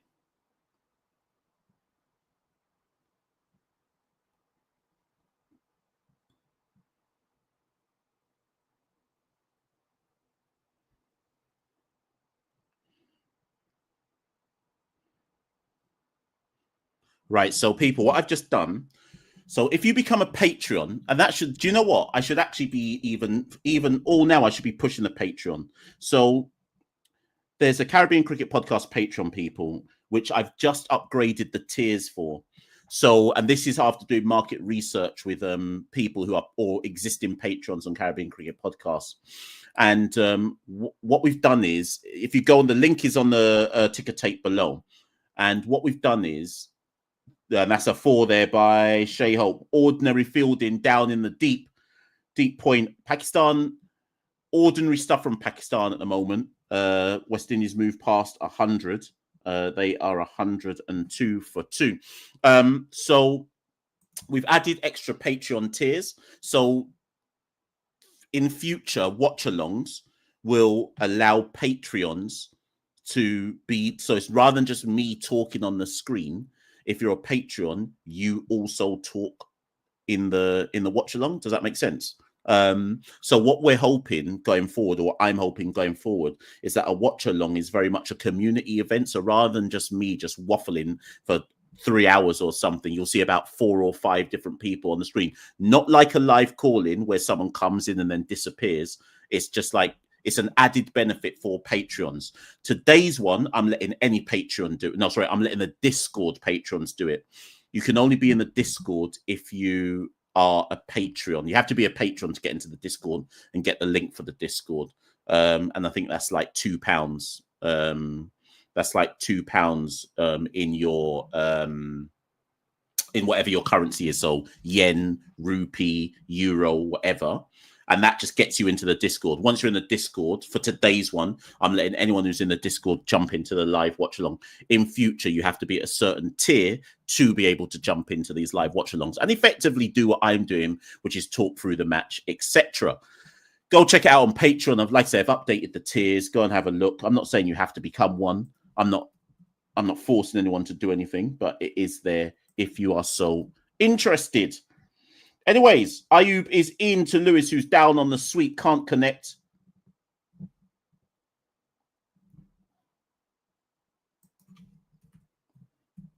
After putting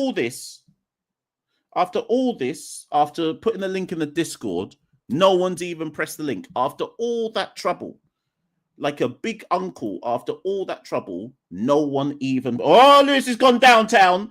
It's big, but is it high enough or long enough? Caught. It had the height. It had the height. Never had the distance. Ayub gets his man. 3 overs, 1 for 17. That was one of those ones where you look at the bat swing and you say, well, that's got to be going out the ground. But all Lewis got on it was airtime, not distance. Lewis goes for 60. Ayub gets him with his dibbly-dobblies.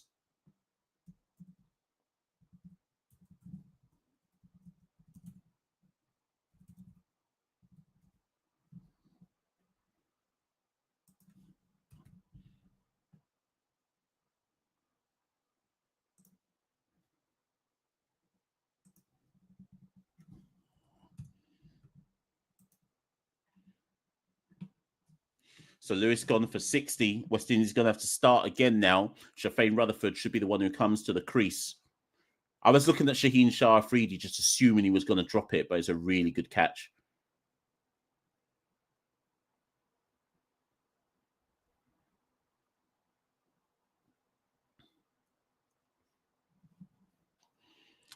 Sorry, I know there's loads of comments, people. I'm trying to do about 10 different things at the same time. Where's Santoki to update Twitter? There's me having to update Twitter. Santoki just ghosted. Let me update the score. So West Indies 105 for 3. So I'm updating it on Twitter, people.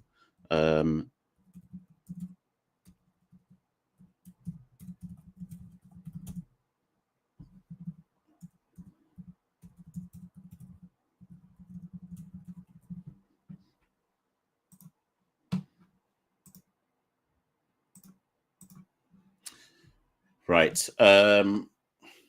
Denzel said, did the ball touch the ground? No. It was a good catch by Shaheen. I thought he was just about to drop it, but no. Anyways, Ayub continues into Hope. Hope tucks it into the leg side. 1 run.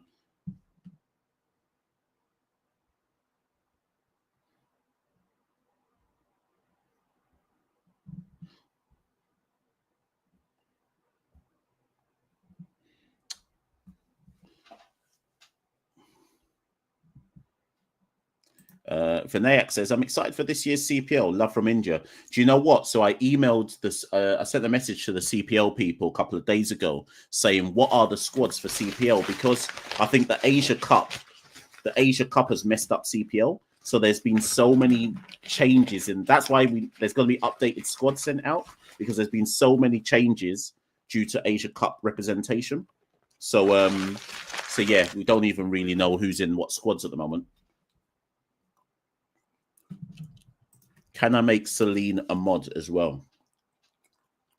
All right.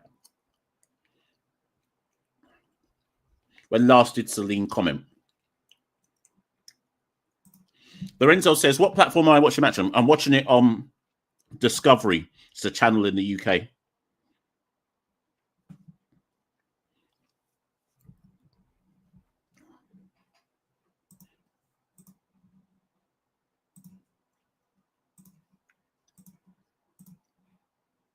Right, Celine should now be a moderator, I think.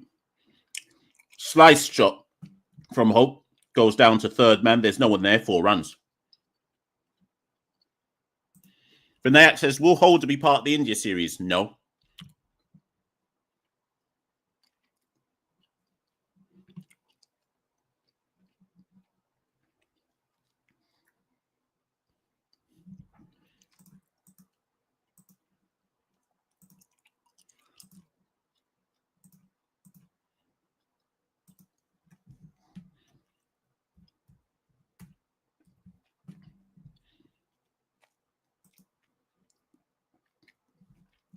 It's at the end of the over.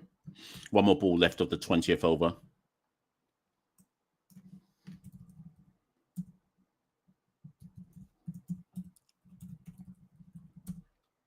Down the ground from Hope down to mid on for 1. That brings an end to the 20th over. Shai Hope is on 12. Shaheen Rutherford is on 1. And West Indies are 112 for 3 after 20 overs. So from here,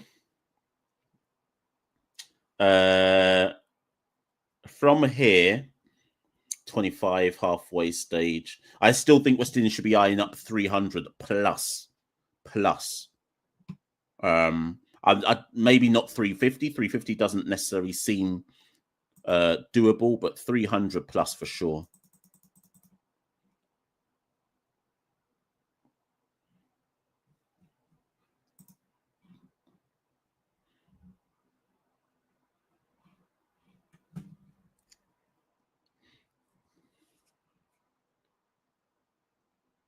This one's a bit straighter from Ayub, who's back into the attack.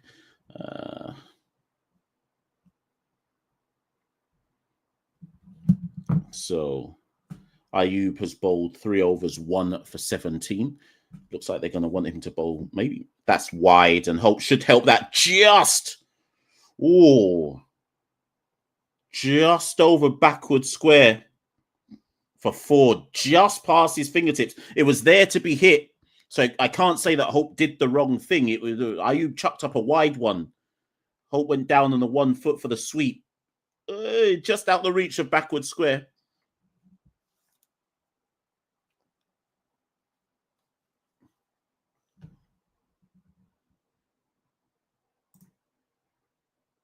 This one's defended. Nikhil says, Machel, I love your alternative what if West Indies team pod.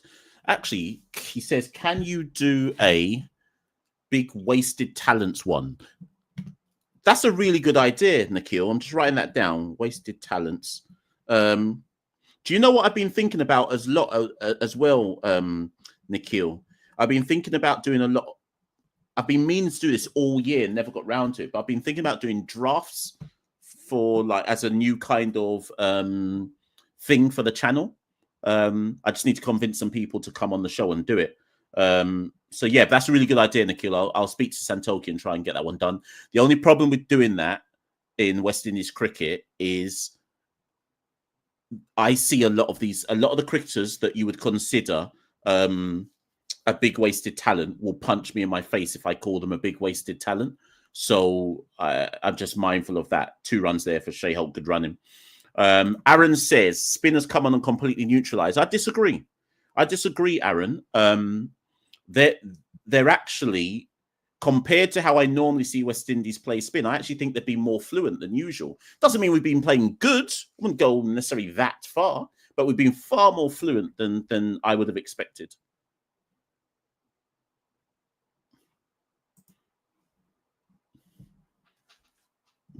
See, Demo knows. Demo Dre says Xavier Marshall will thump you down, Mash. Don't do it. That's what I'm talking about. I can think of some players who, if I could, like, for example, if I put, just see this as an example. Let's just say we did a biggest wasted talents in West Indies cricket. Let's just say, argument's sake, I put Marlon Samuels in that list because he only averaged 32, right?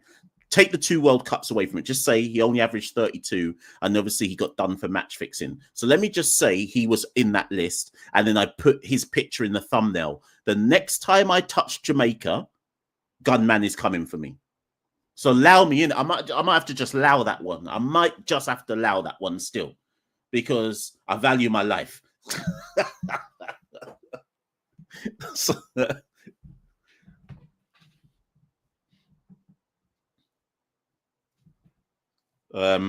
right.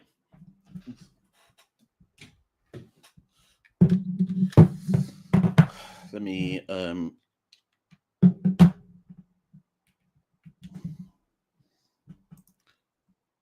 Verse said, when did Samuels get done? Wasn't it done for, was he not match fixing? What did Samuels get done for? Was it not match fixing? Or was it, okay, if it wasn't match fixing, I think it was, did he not accept something from a bookie or something? It was something to do with bookies. I've just assumed match fixing. Apologies if that's not what it is. I swear it was something to do with accepting something from a bookie, though. I can't remember what. And it was twice as well. Hold on, it wasn't even once. Christian says, is Akil not interested in ODIs? I have no idea why Akil's not in the ODI squad. It's a question I need to put to Sammy, actually, Christian. Good point, because only Sammy can answer that. Shot there by Rutherford through the covers for 1. Just like that, Hope has moved on to 19, you know. I didn't even realise.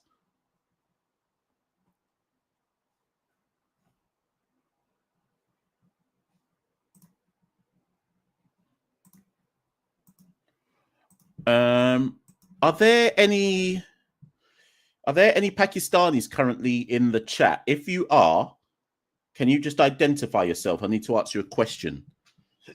If there's any Pakistani fans in the chat, can you just say, yeah, me? I just need to ask you a question, but I don't want to ask the question if there's no Pakistanis in it, because I feel it's only a question that a Pakistani fan can answer, if they even know.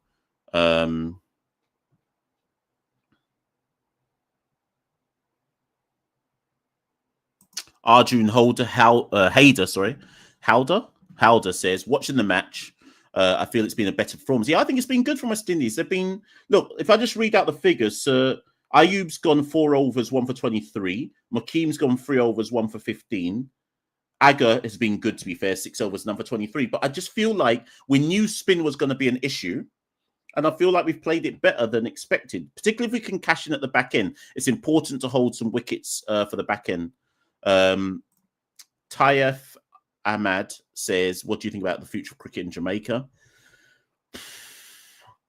I need to do another show on that. Let me not answer that just yet. I need to speak to Wavell Hines, and I'll come back to you on that. That's also on my list of things to do.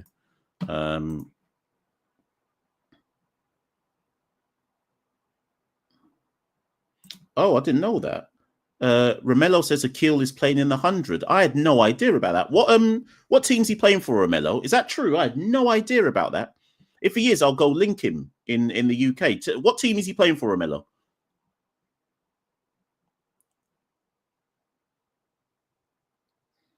Defended by Rutherford. No,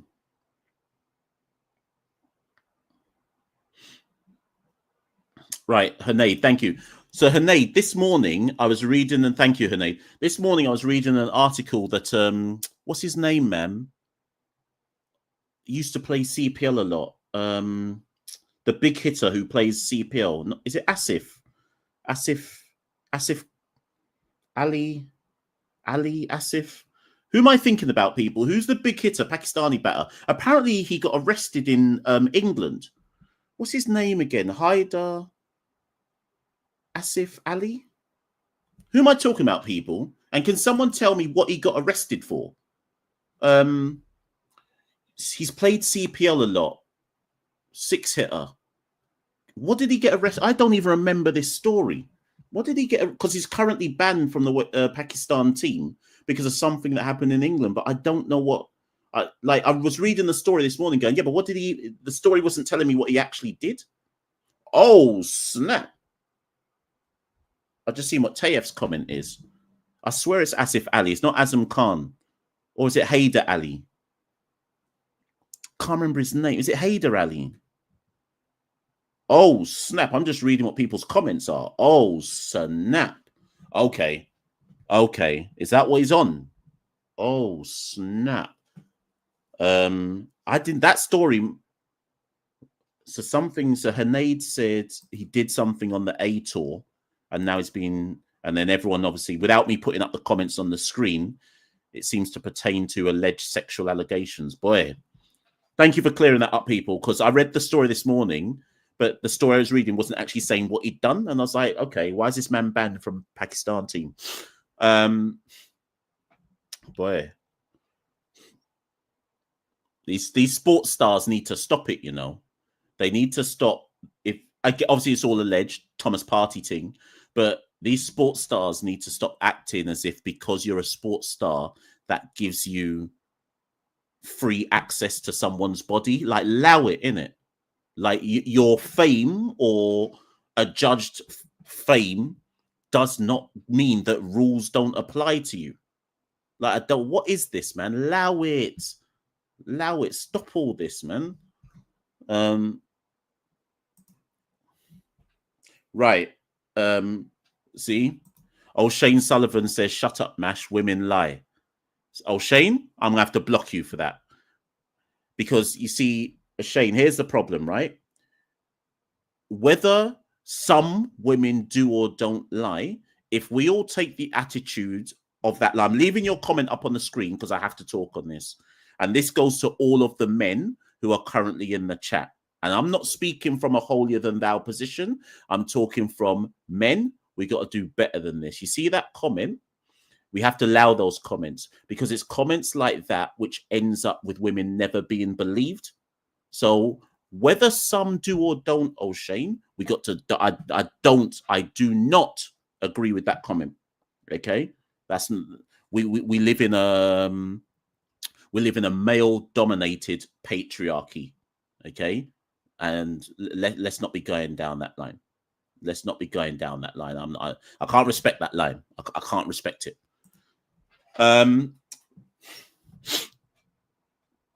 Tayef Ahmed says, Mash, are you aware of the Shamar Joseph incidents? What do you think about that case? Should he be playing for the West Indies? Tayef, I am aware of allegations and rumours that exist around said player. Unfortunately, Caribbean Cricket Podcast is unwilling to formally respond to said rumours and or allegations till we have got the facts around the situation. That said, all of that said, if there is truth to any of those said allegations and or rumours, and said player has been full shot, but just over. Was it a full shot? Shai Hope will say that was deliberate. Didn't seem to catch it cleanly, but it's gone over mid-off. Let me quickly finish my point. If it turns out that said allegations or said rumours had truth to them, we will look back on this period in West Indies cricket, and I want pure accountability. That's all I'm going to say for that right now. Right. With that shot from Shai Hope, West Indies moved to 131 for 3. Shai Hope collected a boundary there. Hope, in no time at all, Hope has moved to 25 from 26. He hadn't even done anything out of the ordinary, but because Shai finds it much easier than most of the other West Indian batters to manipulate spin, it's easier for Shai to go a runner ball when playing against spin, in a way that other West Indian batters cannot. 24 overs gone. West Indies 131 for 3. Shai Hope's on 25. Rutherford is on 7.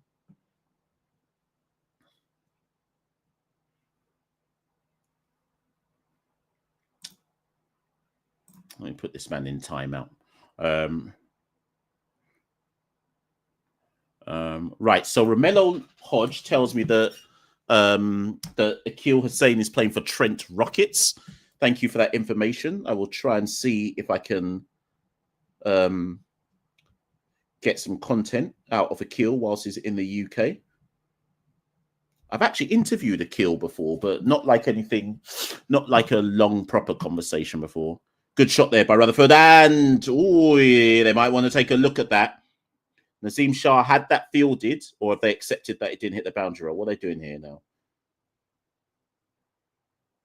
So Rutherford got to the pitch of the ball, drove it down the ground. Now Naseem Shah stops it with his foot first, and yeah, it's actually brilliant fielding there. Well done from Naseem. Great save with his feet, and then got up and saved it with his fingertips as well. Good stuff.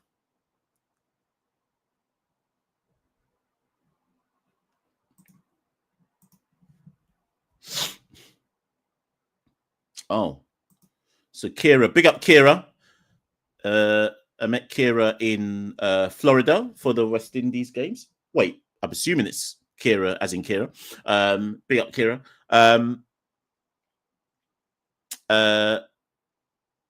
Did I just say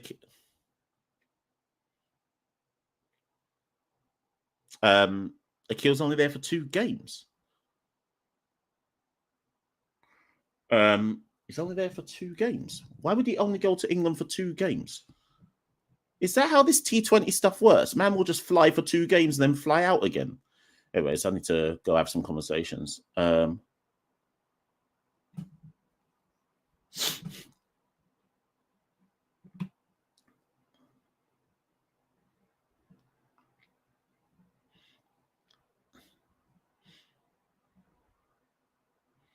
Off the back foot and through the covers again from Shai Hope.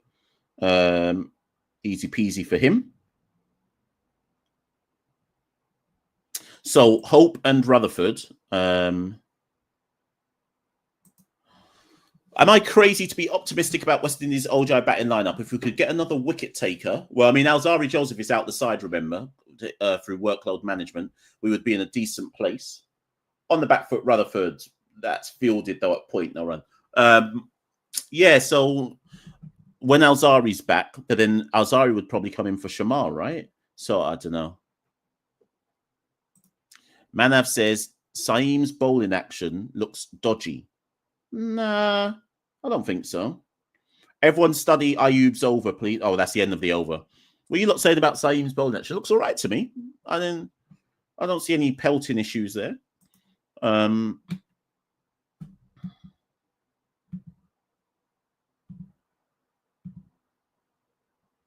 Right, West Indies, halfway stage, 135 for 3 at the halfway stage. Let me put a poll in the chat, please. Let's Louis, I know you're in the background. The reason I haven't brought you on yet is because I'm waiting for some more people. Otherwise, you're going to be left on the screen on your own. So if you get Louis, if you go into the Discord and just encourage some more people to come across, then we're good to go. Right, so Hope is on 3rd. What's Hope on? Hope is on 26, and Rutherford is on 10.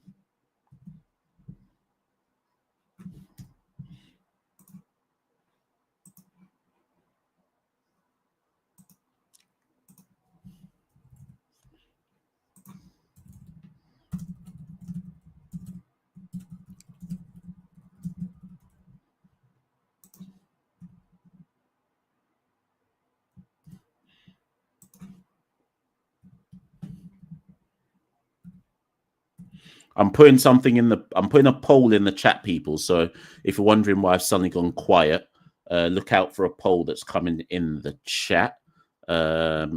Please let me know. Right, so there's a poll in the YouTube chat. Please vote, people. I've said, how much will West Indies make? I've given you 4 options. 350 plus. Somewhere between 300 to 300 and... Oh, sorry. Here's your option, sorry. 350 plus. Somewhere between 325 to 349. Somewhere between 300 and 324. Or 280 to 299. Now, interestingly, so Taif has immediately said they're not making more than 250, 260. Now, I'm in an R in Taif. Do I put a figure below 280? But sure, if they make below 280, then they've lost the match immediately. So, well, and Rutherford is out. So maybe that's why Taif said 250. Rutherford has driven straight to Saeem Ayub at extra cover. And maybe that's why Taif said 250. This guy, Rutherford gone for 10.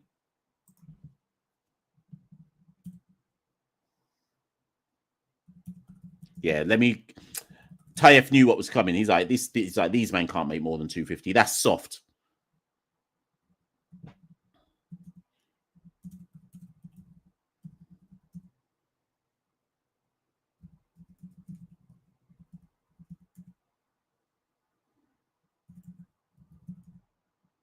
Do you know what the worst thing about that dismissal, right? It was it's another nothing delivery. Brandon King's dismissal, nothing dismissal. Carti's dismissal, nothing dismissal. Rutherford's dismissal, nothing dismissal. I don't mind people losing their wicket, but at least it's got to at least be something worth getting out to. Like, that was soft. That was soft. What did I just do? Did I just post the score? I just posted the score in the chat rather than as a banner thing. Jaja.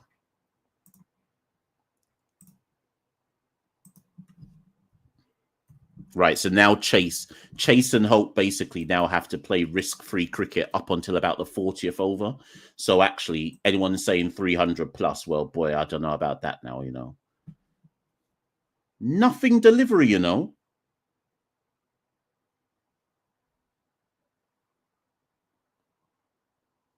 Absolute nothing delivery. This Rutherford guy, man. Is this... Anyways, let me allow it in it. Let me just allow it.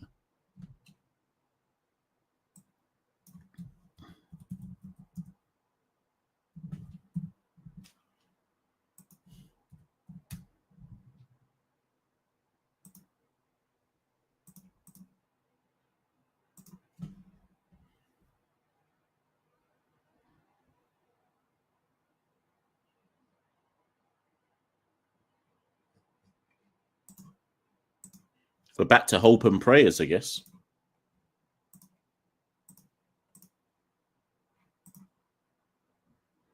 Now, Chase and Hope are the best players of spin in the side. So, what? 26 overs gone. They need to bat.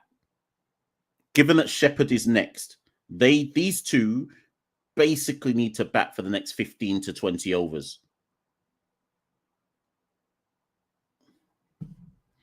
But the problem is now Pakistan can basically tie the game down. Hope wants to swivel and pull that one. Can't do anything with it. End of the over, 26th overs gone.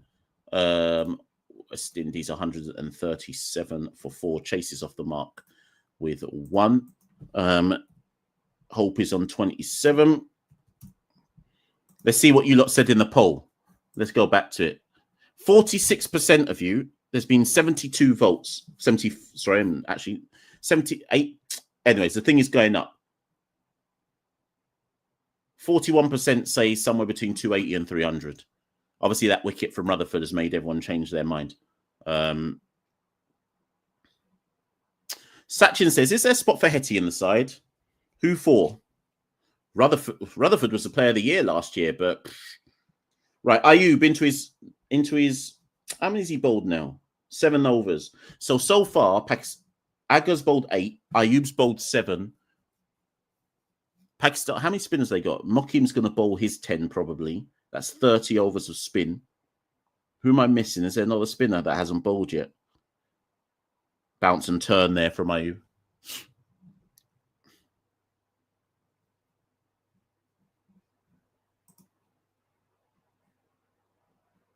Osprey says, I think something's not right with Rutherford's headspace. That was just like, yeah, I agree. That was like his dismissals in the T20s. He just doesn't seem all there. Doesn't. Sachin says he's looked unruly this year. Yep. And out. Oh, how's he got away with that? Chase thought he was out. That one bounced and turned a bit on Chase. To be fair, that one done Chase. It's bounced, gripped, turned a bit. I don't know what Chase was doing with that shot. Almost like he wanted to pull out of it. Caught the toe end of the bat and just pops over Babar Azam. Short extra. Chase just assumed he was out. Gets away with it. Ball's starting to grip on this track, you know.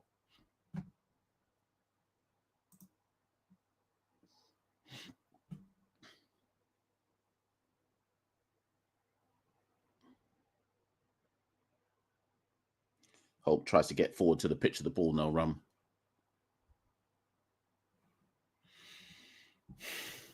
Boy, all those people who voted and said 5% of you said West Indies is going to make more than 350. That's a big violation.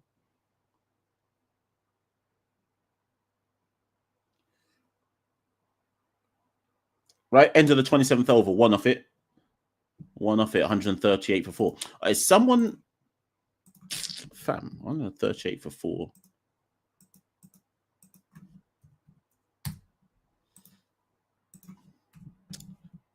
Right, people, I've been talking non-stop for 2 hours. I still haven't had my dinner, you know. It's 9 o'clock at night in the UK. Allow me, please. Let me play something so I can go get something to eat. 1 second. Let me at least play a little something. Hold on. Let me bear with me, people. I'm gonna play an ad in the break just so I can. Not yet, actually, because I need to update Twitter. Chase turns that to the leg side down to a long on for 1.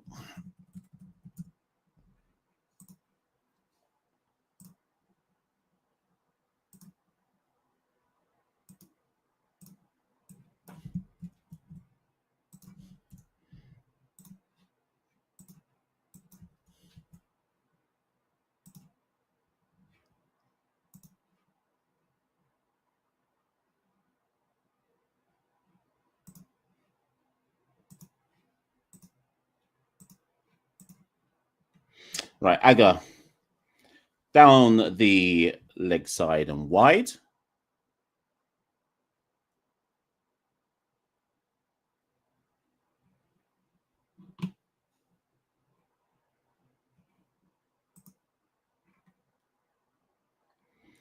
Hope backs away. That should go away for 4. Has he got enough on it? No, in fact, they do run it down. Should be 2. Yeah, 2 for Hope.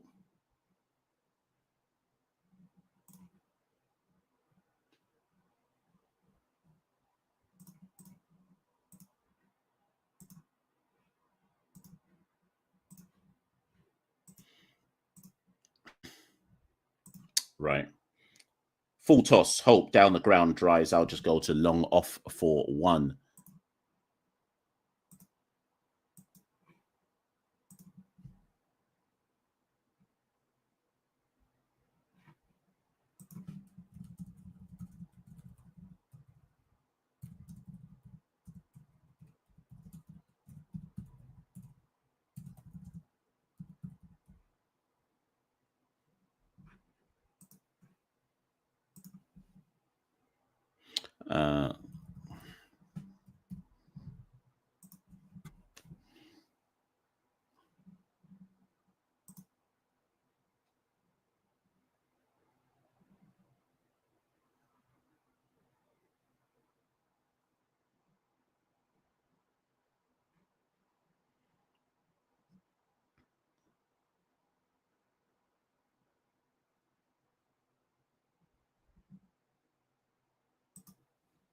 Right.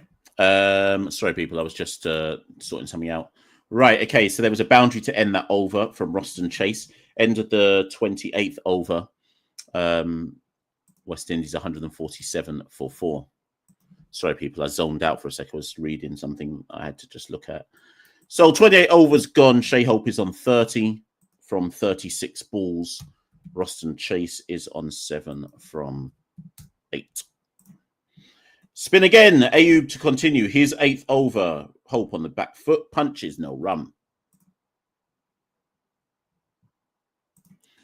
RC says, why does the poll not have an option under 280? Yeah, I got excited. Hope again, forward, punch. No, in fact, no, take one there, down to long off for 1.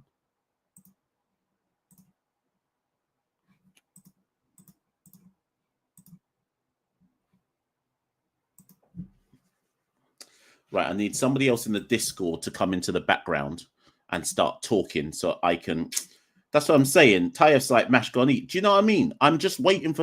I'm waiting for more people to come into the background on the watch-along so I can take a 20-minute break and eat some food. Or at least go... I at least need... Do you know what? Actually, because the food... I just remember I need to put in the oven. Oh, bomboclat. Oh, rasclat. I just remember this supposed to be in the oven from time ago. Like this, that's it, right? Okay, I'm about to play an ad from Parlay Pros, our Trini sponsors, so I can go put the food in the oven. I only just remembered it was supposed to be in the oven. Oh, ja. I'm coming back, people. Have you ever wanted access to a sophisticated sports analytical tool? One that allows you to study trends, patterns, lines on all your favorite teams and players in your chosen sport, whether that be the NBA, the NFL, the NBL, the WNBA, or any other sport for that matter. Parlay Pros are the right bet for you. Data-driven insights that allow you to flutter on sports without simple guesswork. Should you want to know more? Just click the link in the descriptor below and join that WhatsApp group chat to learn more about what you can gain from joining Parlay Pros. But as ever, Caribbean Cricket Podcasts, we don't do things, we don't tell you to have to do something. We always say that whatever you choose to do, make that your choice based on the clear information in front of you. If you want to elevate your sports betting experience to a whole new level, Parlay Pros are your guys. But whatever you do, always do things responsibly. You don't know, people. Caribbean Cricket Podcasts and Parlay Pros. We're out here.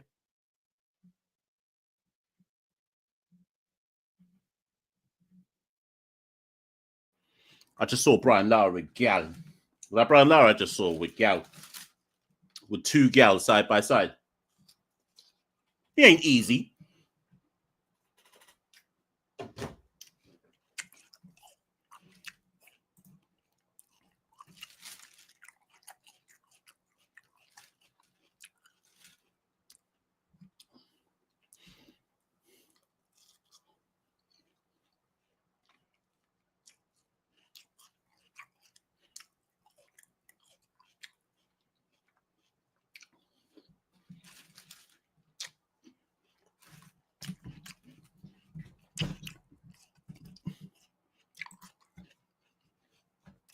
This is a down bad comment here.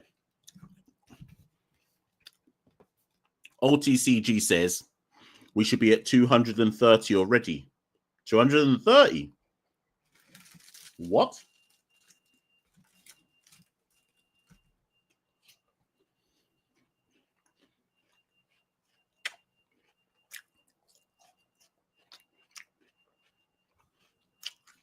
I'm eating watermelon.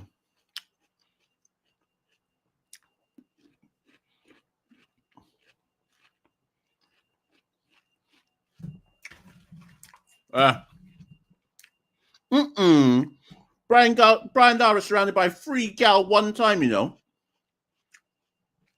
He's the real... Has there been... Brian Dara's the real gallus. 3 gal one time. These times, I'm just on my ones.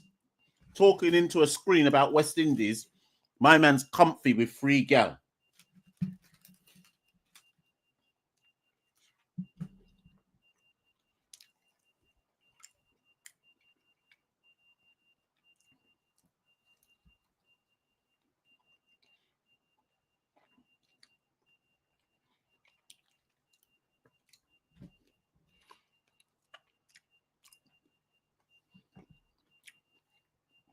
Tucked into the leg side. 154 for 4. Kyra says, we need more runs. We do.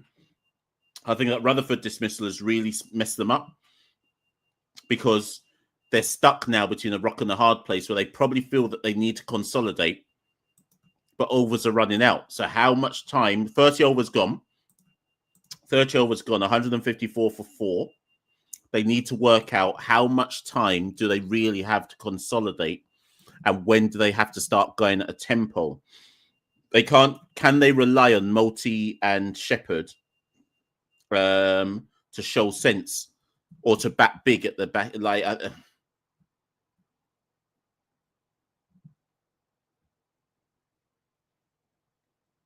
hold on, what's this message I just got here? Where's it gone?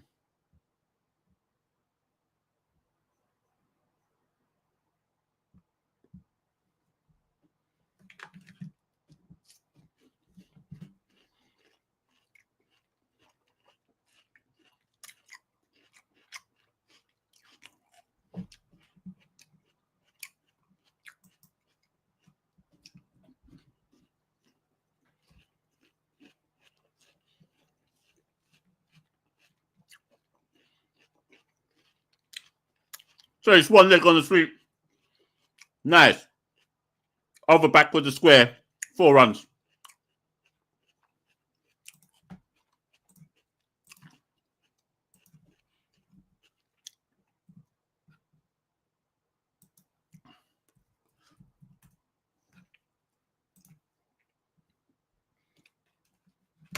I'm eating pineapple, melon, and mango. This ain't even dinner. Big heave ho from Chase. Beating outside your stump.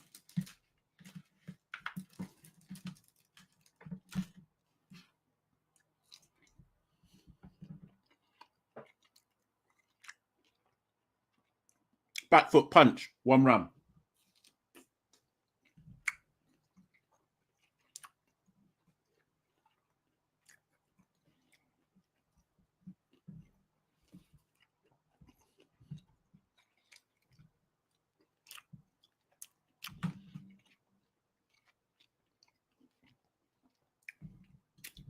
Right. 159 for 4. Punch. Hope. Stopped. Extra cover. No run.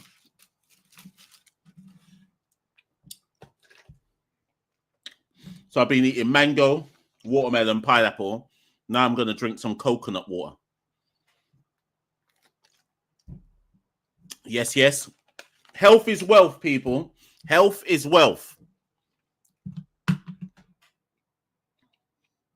Right, end of the 31st over. West Indies 160 for 4.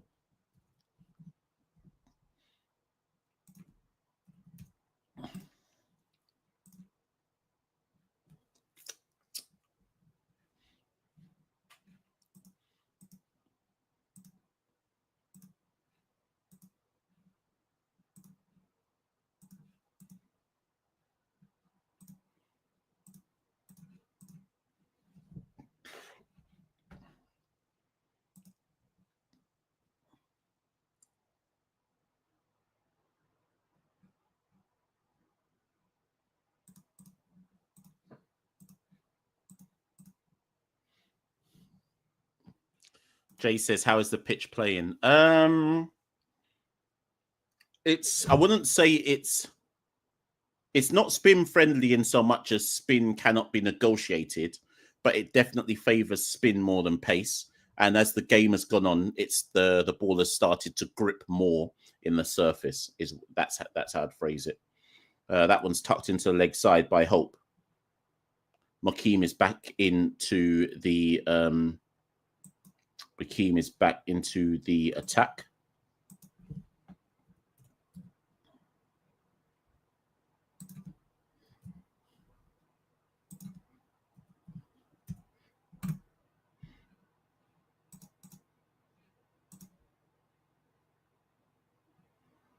Down the leg side, no run.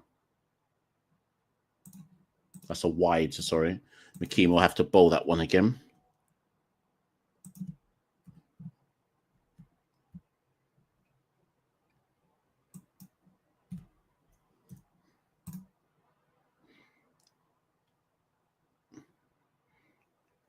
Chase sweeps that fine for one.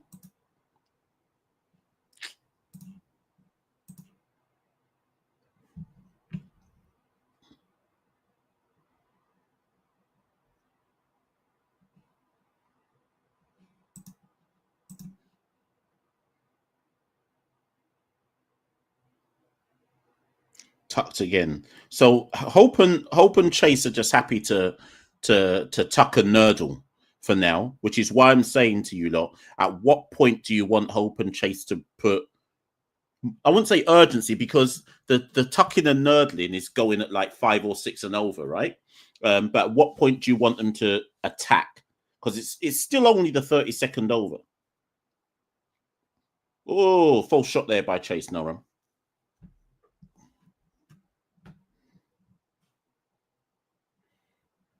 OTCG says next game, Jewel, Django, and Greaves may play over Rutherford and Blades.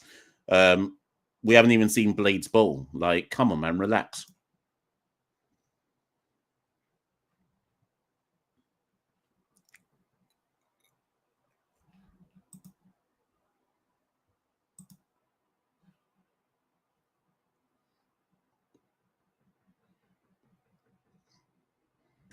Is he still charging? Nope. Okay, so another tuck, nudge, and nurdle.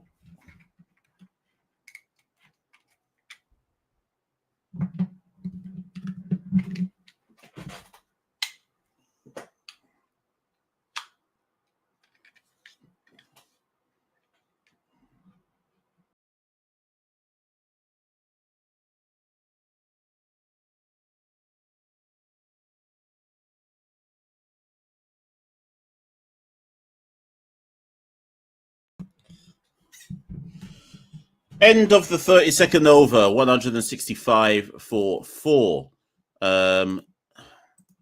Hope on 37.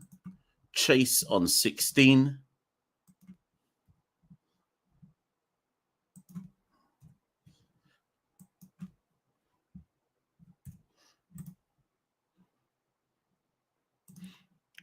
Sachin says, have I put my food in the oven? No, I have not. And that reminds me, people, I'm coming back in 1 second.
Yeah, now I'm actually back. I think my mic's working now. I went to put my food in the oven, and then I just like, oh, let me also like just sort out the washing machine, and then I had to go and check the dehumidifier in the bathroom. You know them ones. I was just doing stuff.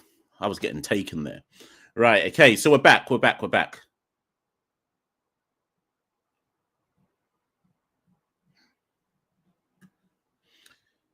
Right. So Makeem is back. West Indies. So Chase hit a boundary in the last in the time that I've been away, showing a level of intent. So West Indies, for those tracking the score right now, West Indies 173 for 4 at the end of the 33rd over. Hope is on 37. Chase has moved his way to 24.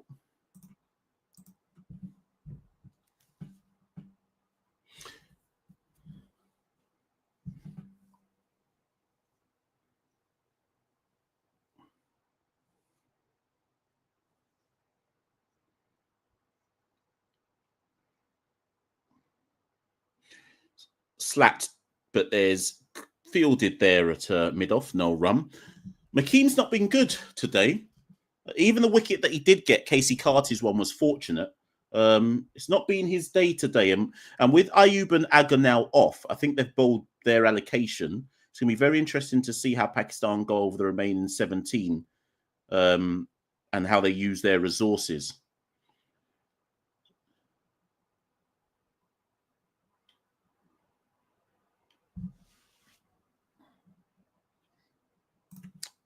Bart says, hello, Mash. I really admire you following your passion. How do you find time to do this in addition to your real job?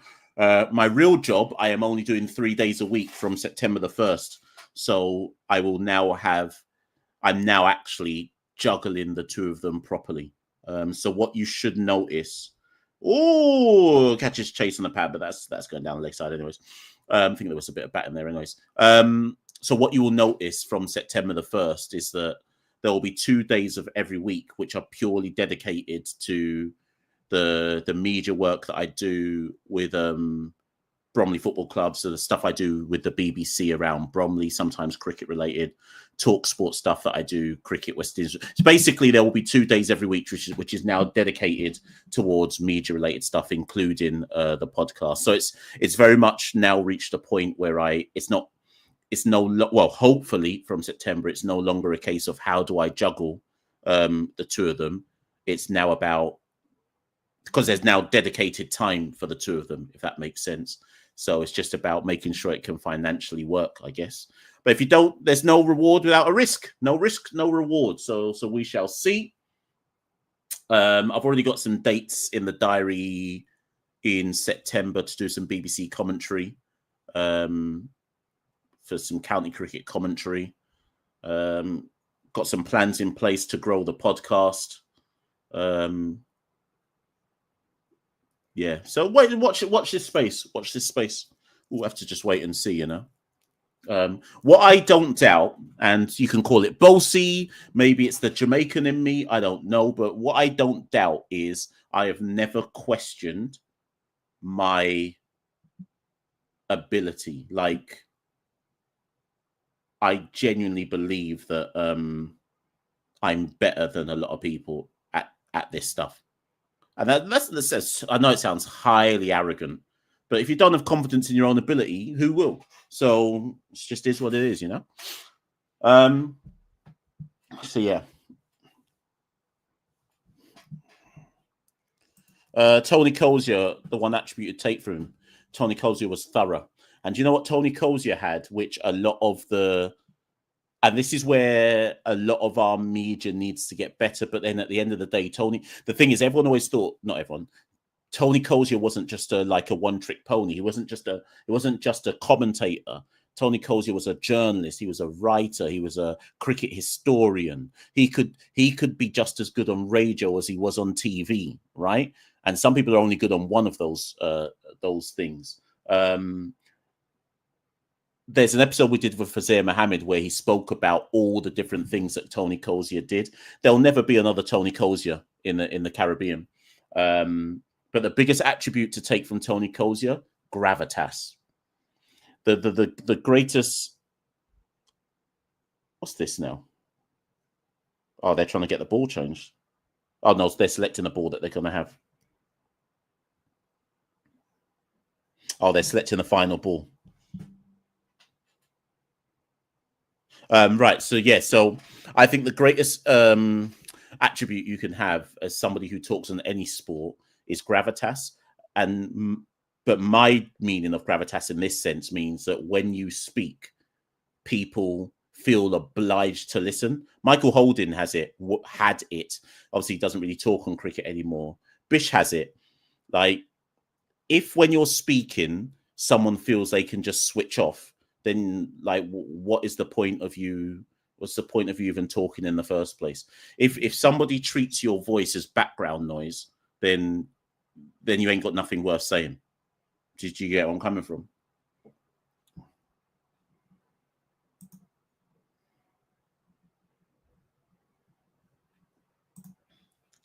Right. Tatted Prinks says, Mash, can you explain this new rule regarding the ball change thing? I don't fully understand it. To be fair, I'm trying to get my head around it as well.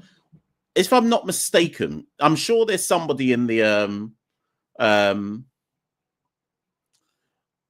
I think there'll be people in the live chat right now who will probably put a better explanation in the chat for you. But I will try my best to explain this as an idiot's guide, right? So, as I understand it, it's something like this. And please, if there is somebody in the live chat who understands it better than me, please feel free to explain it. So, as I understand it, you get 2 balls per innings in ODIs. So you get 2 new balls, which will be used from the start of an innings. Have we just got to the 34th? Yeah, until the end of the 34th over, right? So you get 2 new balls. After the 34th over, the bowling team, which is what you should have just seen on the screen, chooses one of the 2 balls, which they will use at both ends from overs for the last 15 overs of the match. That's basically the rule. But I might have missed something. Have I missed anything, people? That's basically the rule.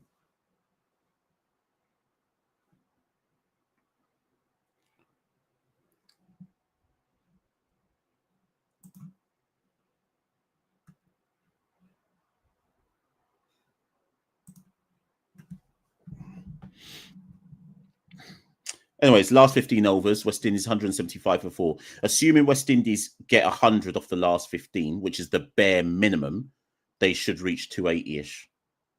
Which, in fairness to the poll, let's go back to the poll to see what you lot said.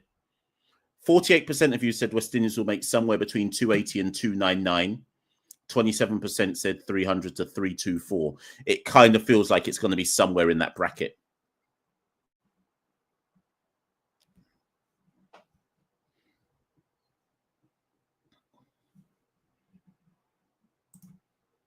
Jay says, what's the score update? 175 for Forde. We're in the 35th over. Chase drives that just wide of the cover fielder for one.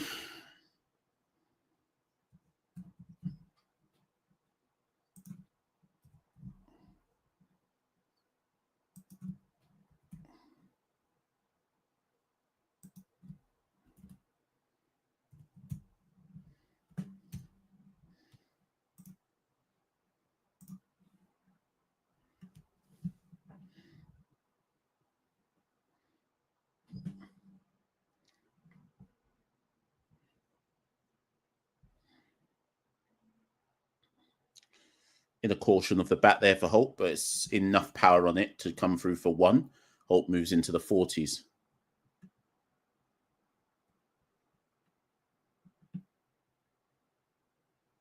Yes, Tatted Prince. That's, yeah, just reading your comment. That's what happens.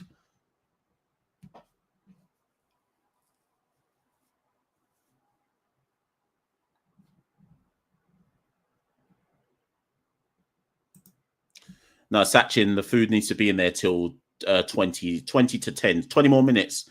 I need to go get it. Right, so projected score is saying probably around 280 plus. Chase drives, leans into that. Does he beat extra cover? No, he does not. Or mid-off even, I should say. 1 run, though.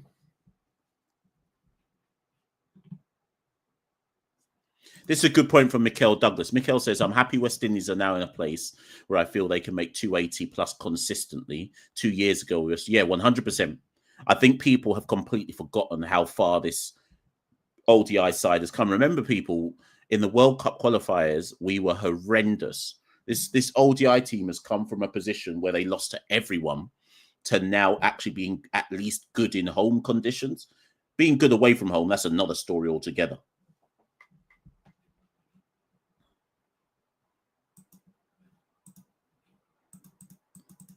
Anyways, end of the 35th. Who bowled that over? I wasn't even paying attention to who bowled it. 178 for 4.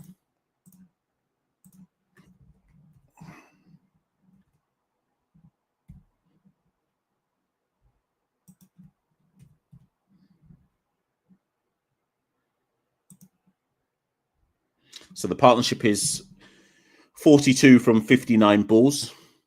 Evan Lewis is the only batter really who was able to go consistently at a run a ball.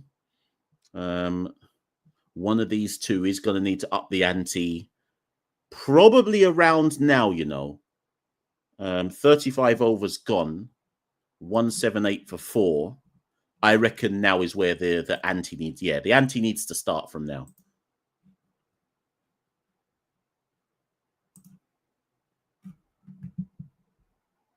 The hell? My screen's just gone. Jaja. I've lost my images, people. Oh no, we're back.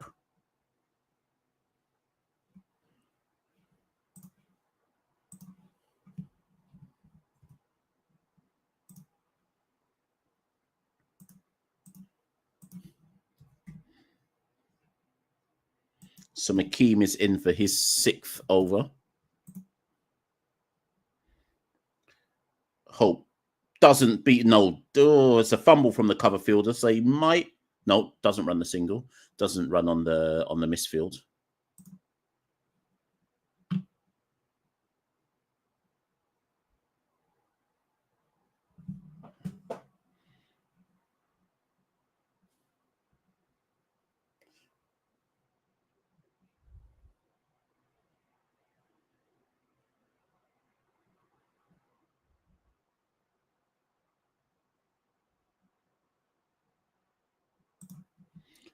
Asker Raw says, Mash, are you following the New Zealand versus Zimbabwe test match? Hope on the back foot. Chops, cuts. There's a man down there. They'll take 1. No, come back for 2, in fact. Down the deep point. Hope moves to 42. Yeah, Zimbabwe, New Zealand. Yeah, so listen, I'm sick to my back teeth when people always say to me, when West Indies get their latest lick down, and I complain about why we're playing all these teams like India and Australia on a regular basis. And I'm like, we need to be playing our age mates, right? Oi! Hope rocks onto the back foot to slap that. Was it a slower ball by McKeem? Goes right through him. Was there a stumping chance there? Back of the hand there from McKeem. Let's see what happens here. No, it was never a stumping chance, but he could have nicked behind. I think it was dropped by the keeper anyways. Zimbabwe can't get better by Hope on the swivel pull. Is there a man out there? Yeah, there's a man out there. They should run a hard 2, you would think. And they don't this one. So Zimbabwe in recent years now have been licked, or recent series, been licked down by South Africa to the point where, what's his name? What's the man's name? Vian Mulder nearly broke Lara's record, and now New Zealand are scoring 600 plus in an innings after laying down Zimbabwe for 140. Zimbabwe cannot learn, and then obviously Zimbabwe got laying down by England as well. There is nothing they can learn from that. But if Zimbabwe played us in a test match, they can learn plenty because they might actually be able to beat us. This is what I'm like. First, beat your age mates before you start playing with the big boys. Was that the end of the over? End of the over.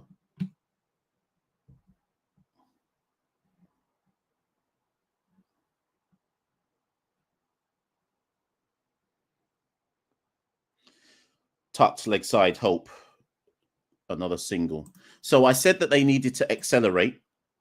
in the last over. They didn't. Still a bit of slow going here. But Pakistan have to bring back the pacers. So I wonder if West Indies are looking at this and going, well, you have to bring back pace eventually, proper pace in the back end, because you've bowled out all your spinners, or you're bowling out all of your spinners.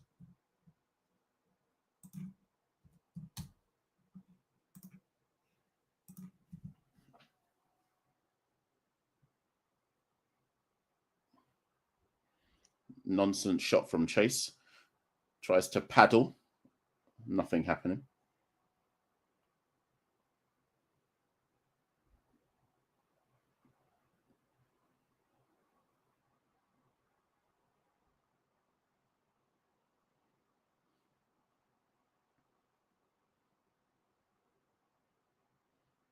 Current run rate 5.06. It's hard to tell. It's hard to tell what this, like, as much as everyone can try and cuss and say this, that, and the third. It's hard. It's hard to tell, because until we bowl our spin on it, it's hard to tell. All I know is Pakistan have to bring back their pacers, and West Indies. The good thing that Hope and Chase have done, chopped down to third man by Chase, 28, moves 28.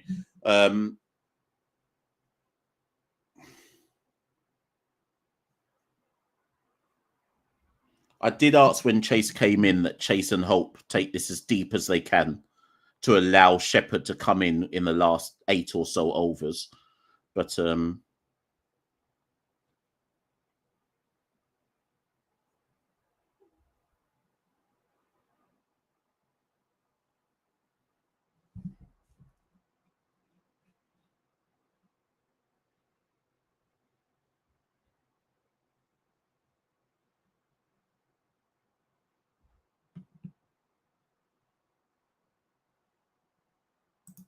Cheeseman says, why are you making the assumption that you can't learn when facing a much higher quality team just because you're getting beaten badly? Okay, West Indies have been getting beaten badly for 25 years, Cheeseman. What have we learnt apart from how to continue to get beaten badly? Please, I know it sounds facetious what I'm saying, but I'm being genuine. What have we learnt in 25 years of getting beaten badly? Because we haven't improved. Some would say we've even got worse. So what have we learned?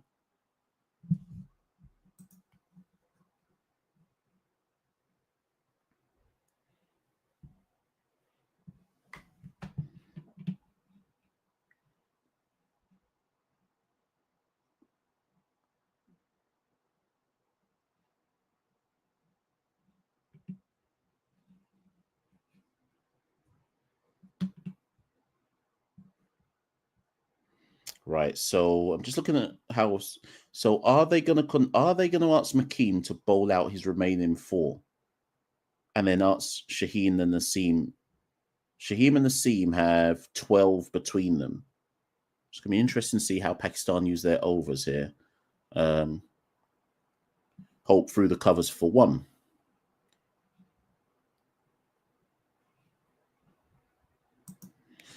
End of another quiet over. West Indies 185 for 4.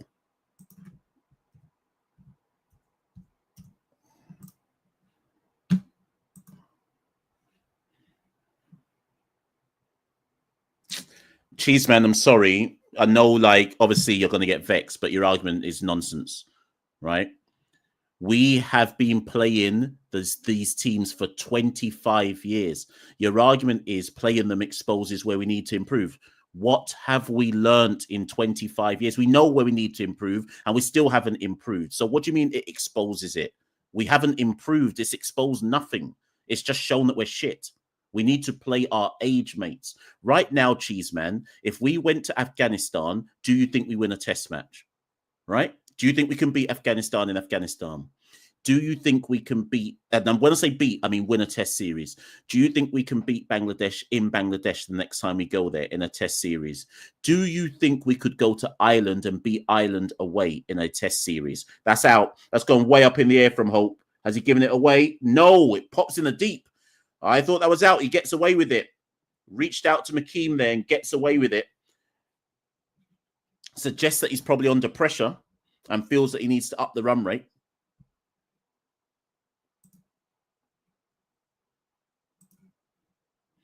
Anakin says, can Barbados play against Netherlands and Scotland? Barbados would lose to Netherlands. Simple. Right, 50-run partnership between Chase and Hope, 51 from 73 balls. Hope tucks that leg side. Oh, no, it's fielded. No run.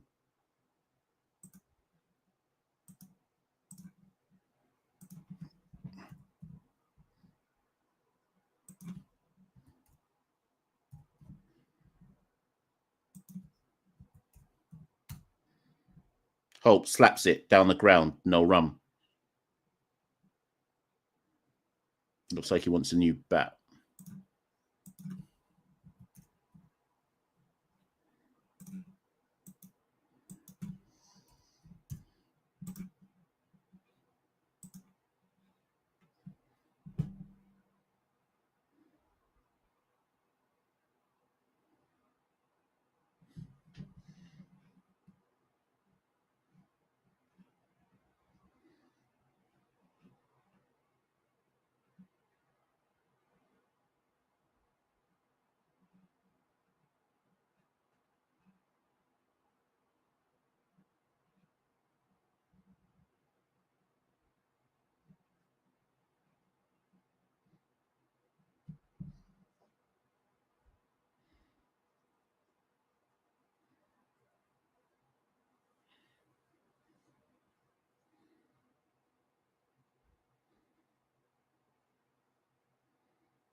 Run rate has fallen under 5 people.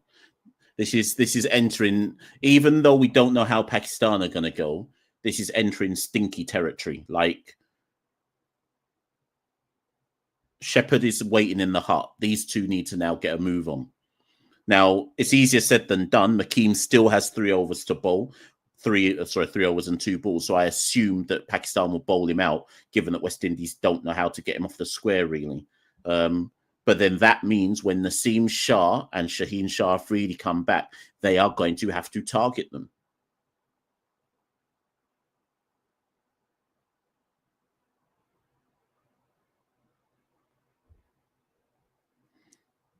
Cut, fine, 1.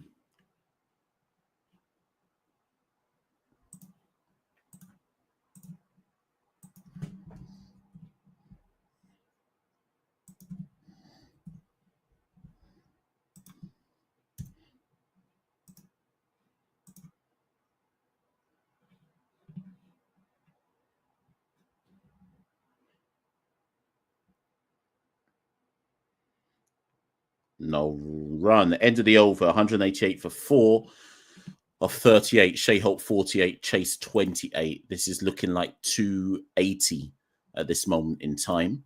Unless when Ramara Shepherd and Gudakesh Multi come in, they can leng ball. I'm not sure if we're going to get much further over 280.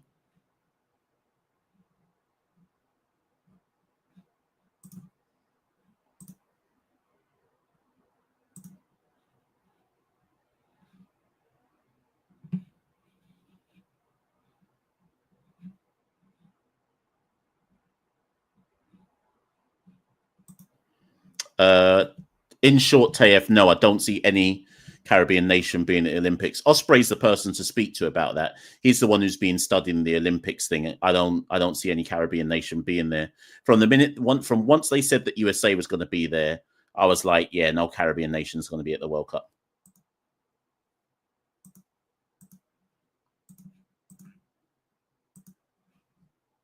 Did I say World Cup? I mean Olympics, sorry.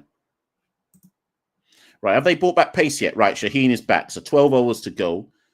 They've now brought in Shaheen. He replaces Ashraf. Shaheen, his first spell, 4 overs, 1 for 25. Round the wicket to Hope, who just wants to dab that down to third. Only finds point, no run.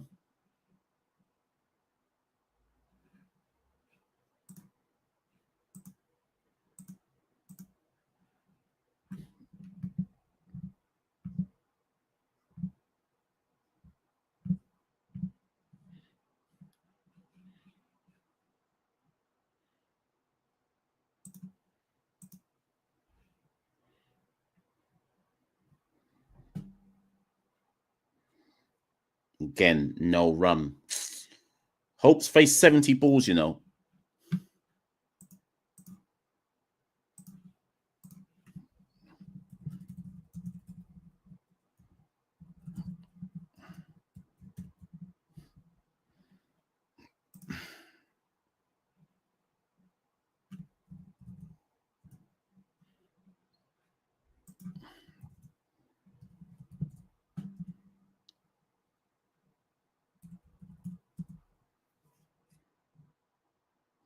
Inside edge from Hope. Wants a run. Nothing there. Dot, dot, dot.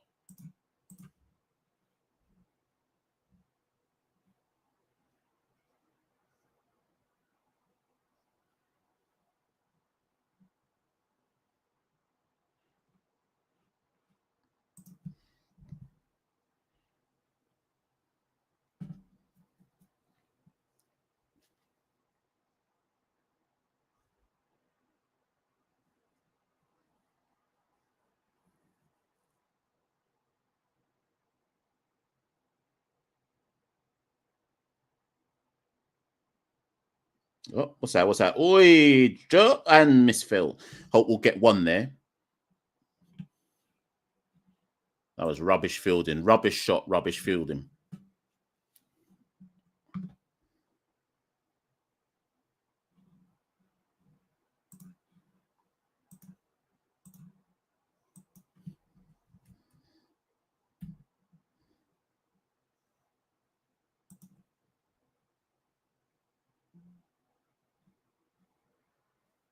Do you know what? I just realized I didn't even check what temperature I put the oven on.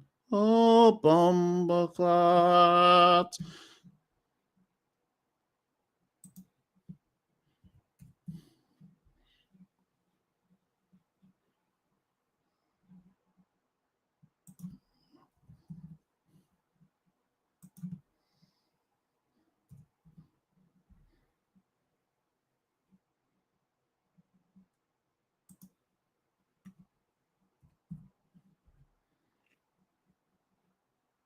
One ball left. Hope on strike. He's on 48 still. That last one where I thought he got single was actually a leg by. Goes down the ground. Doesn't catch it cleanly. Will only come through for one. This brings an end to the over. 191 for 4. Hope is on 49. Chase is on 29. Just going to check the oven, people. I'll be back. Terence Scott says this is disappointing batting. It's hard to tell, Terence. We don't know until Pakistan bat. We actually have no idea if it really is disappointing.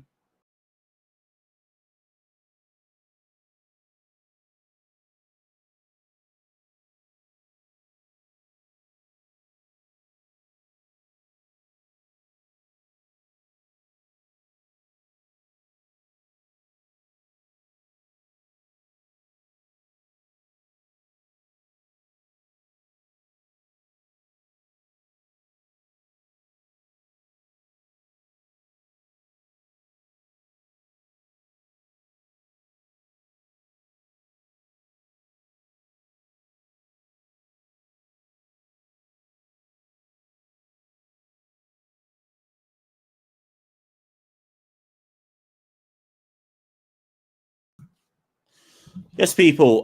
So I've just gone and turned the oven off. So my dinner is ready. I delayed the dinner as long as I possibly could. So anybody who was thinking that I was going to go all the way through to the end of the first innings, you are sadly mistaken, because I need to eat. I need to eat dinner. So I think I might do one. I think I might do one more over. I might do one more over, people, and then go and eat dinner. Is that Hope's 50? No. Yep. Yes, it is. 50 for Shai Hope.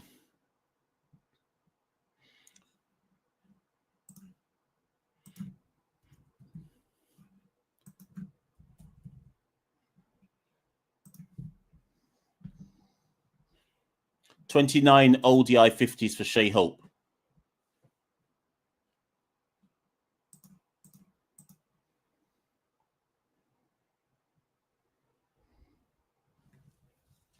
$29 ODI 50s. Well done, Shai. However, the strike rate thus far in this innings is 67.6. So that's all going to... Chase chases that one. He may get a 4. No, there's a man at deep point. Comes back for 2, you would imagine. Yes, he does. West Indies moves to 194 for 4.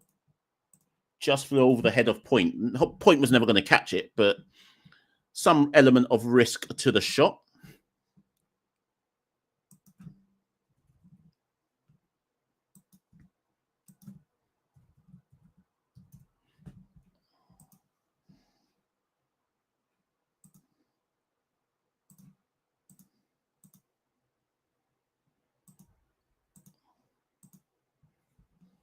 Right, so West Indies 194 for 4. Chase backs away down the ground, doesn't beat mid off. Probably had a single there. Should have run. I don't know what he was doing. Did you think it was 4? Should have run. I have no idea what that was. As soon as he hit it, there was enough in that to run. I don't know. Just a...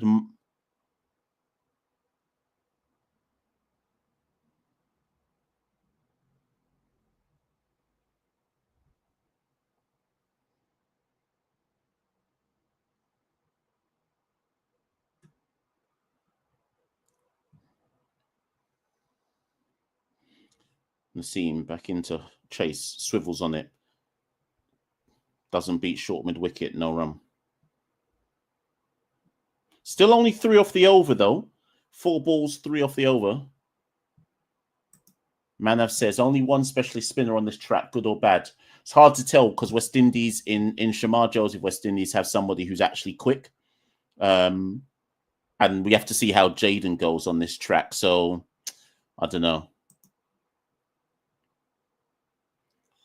GSG says, retired Chase out, but Hope's going at a worse strike rate than him. So, I don't know about that one. Crowd's got bigger as the day has gone on.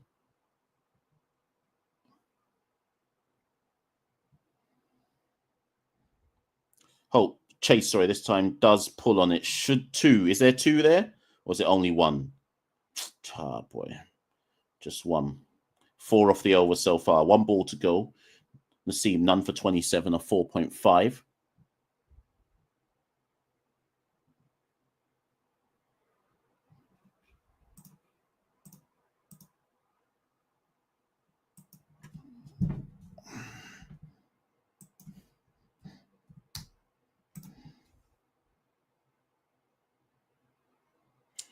Right, Hope back on strike. Final ball of the over. People, I think I'm going after this ball.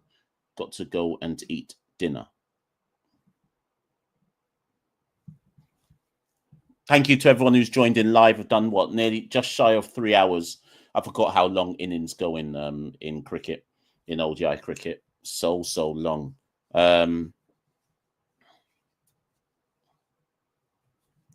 Final ball of the over. Shah to Hope. Hope inside out, punches it. They should have seen. That's why they should have got a single last time. 1 off the 5 runs off that Naseem Shah over. Shai Hope is on 51. Roston Chase is on 32. West Indies are 196 for 4 with 10 overs to go. They should be trying to target at least at the bare minimum 80 in the back 10, ideally 100. But 80 minimum in the back 10, which would give 280 for Pakistan to chase.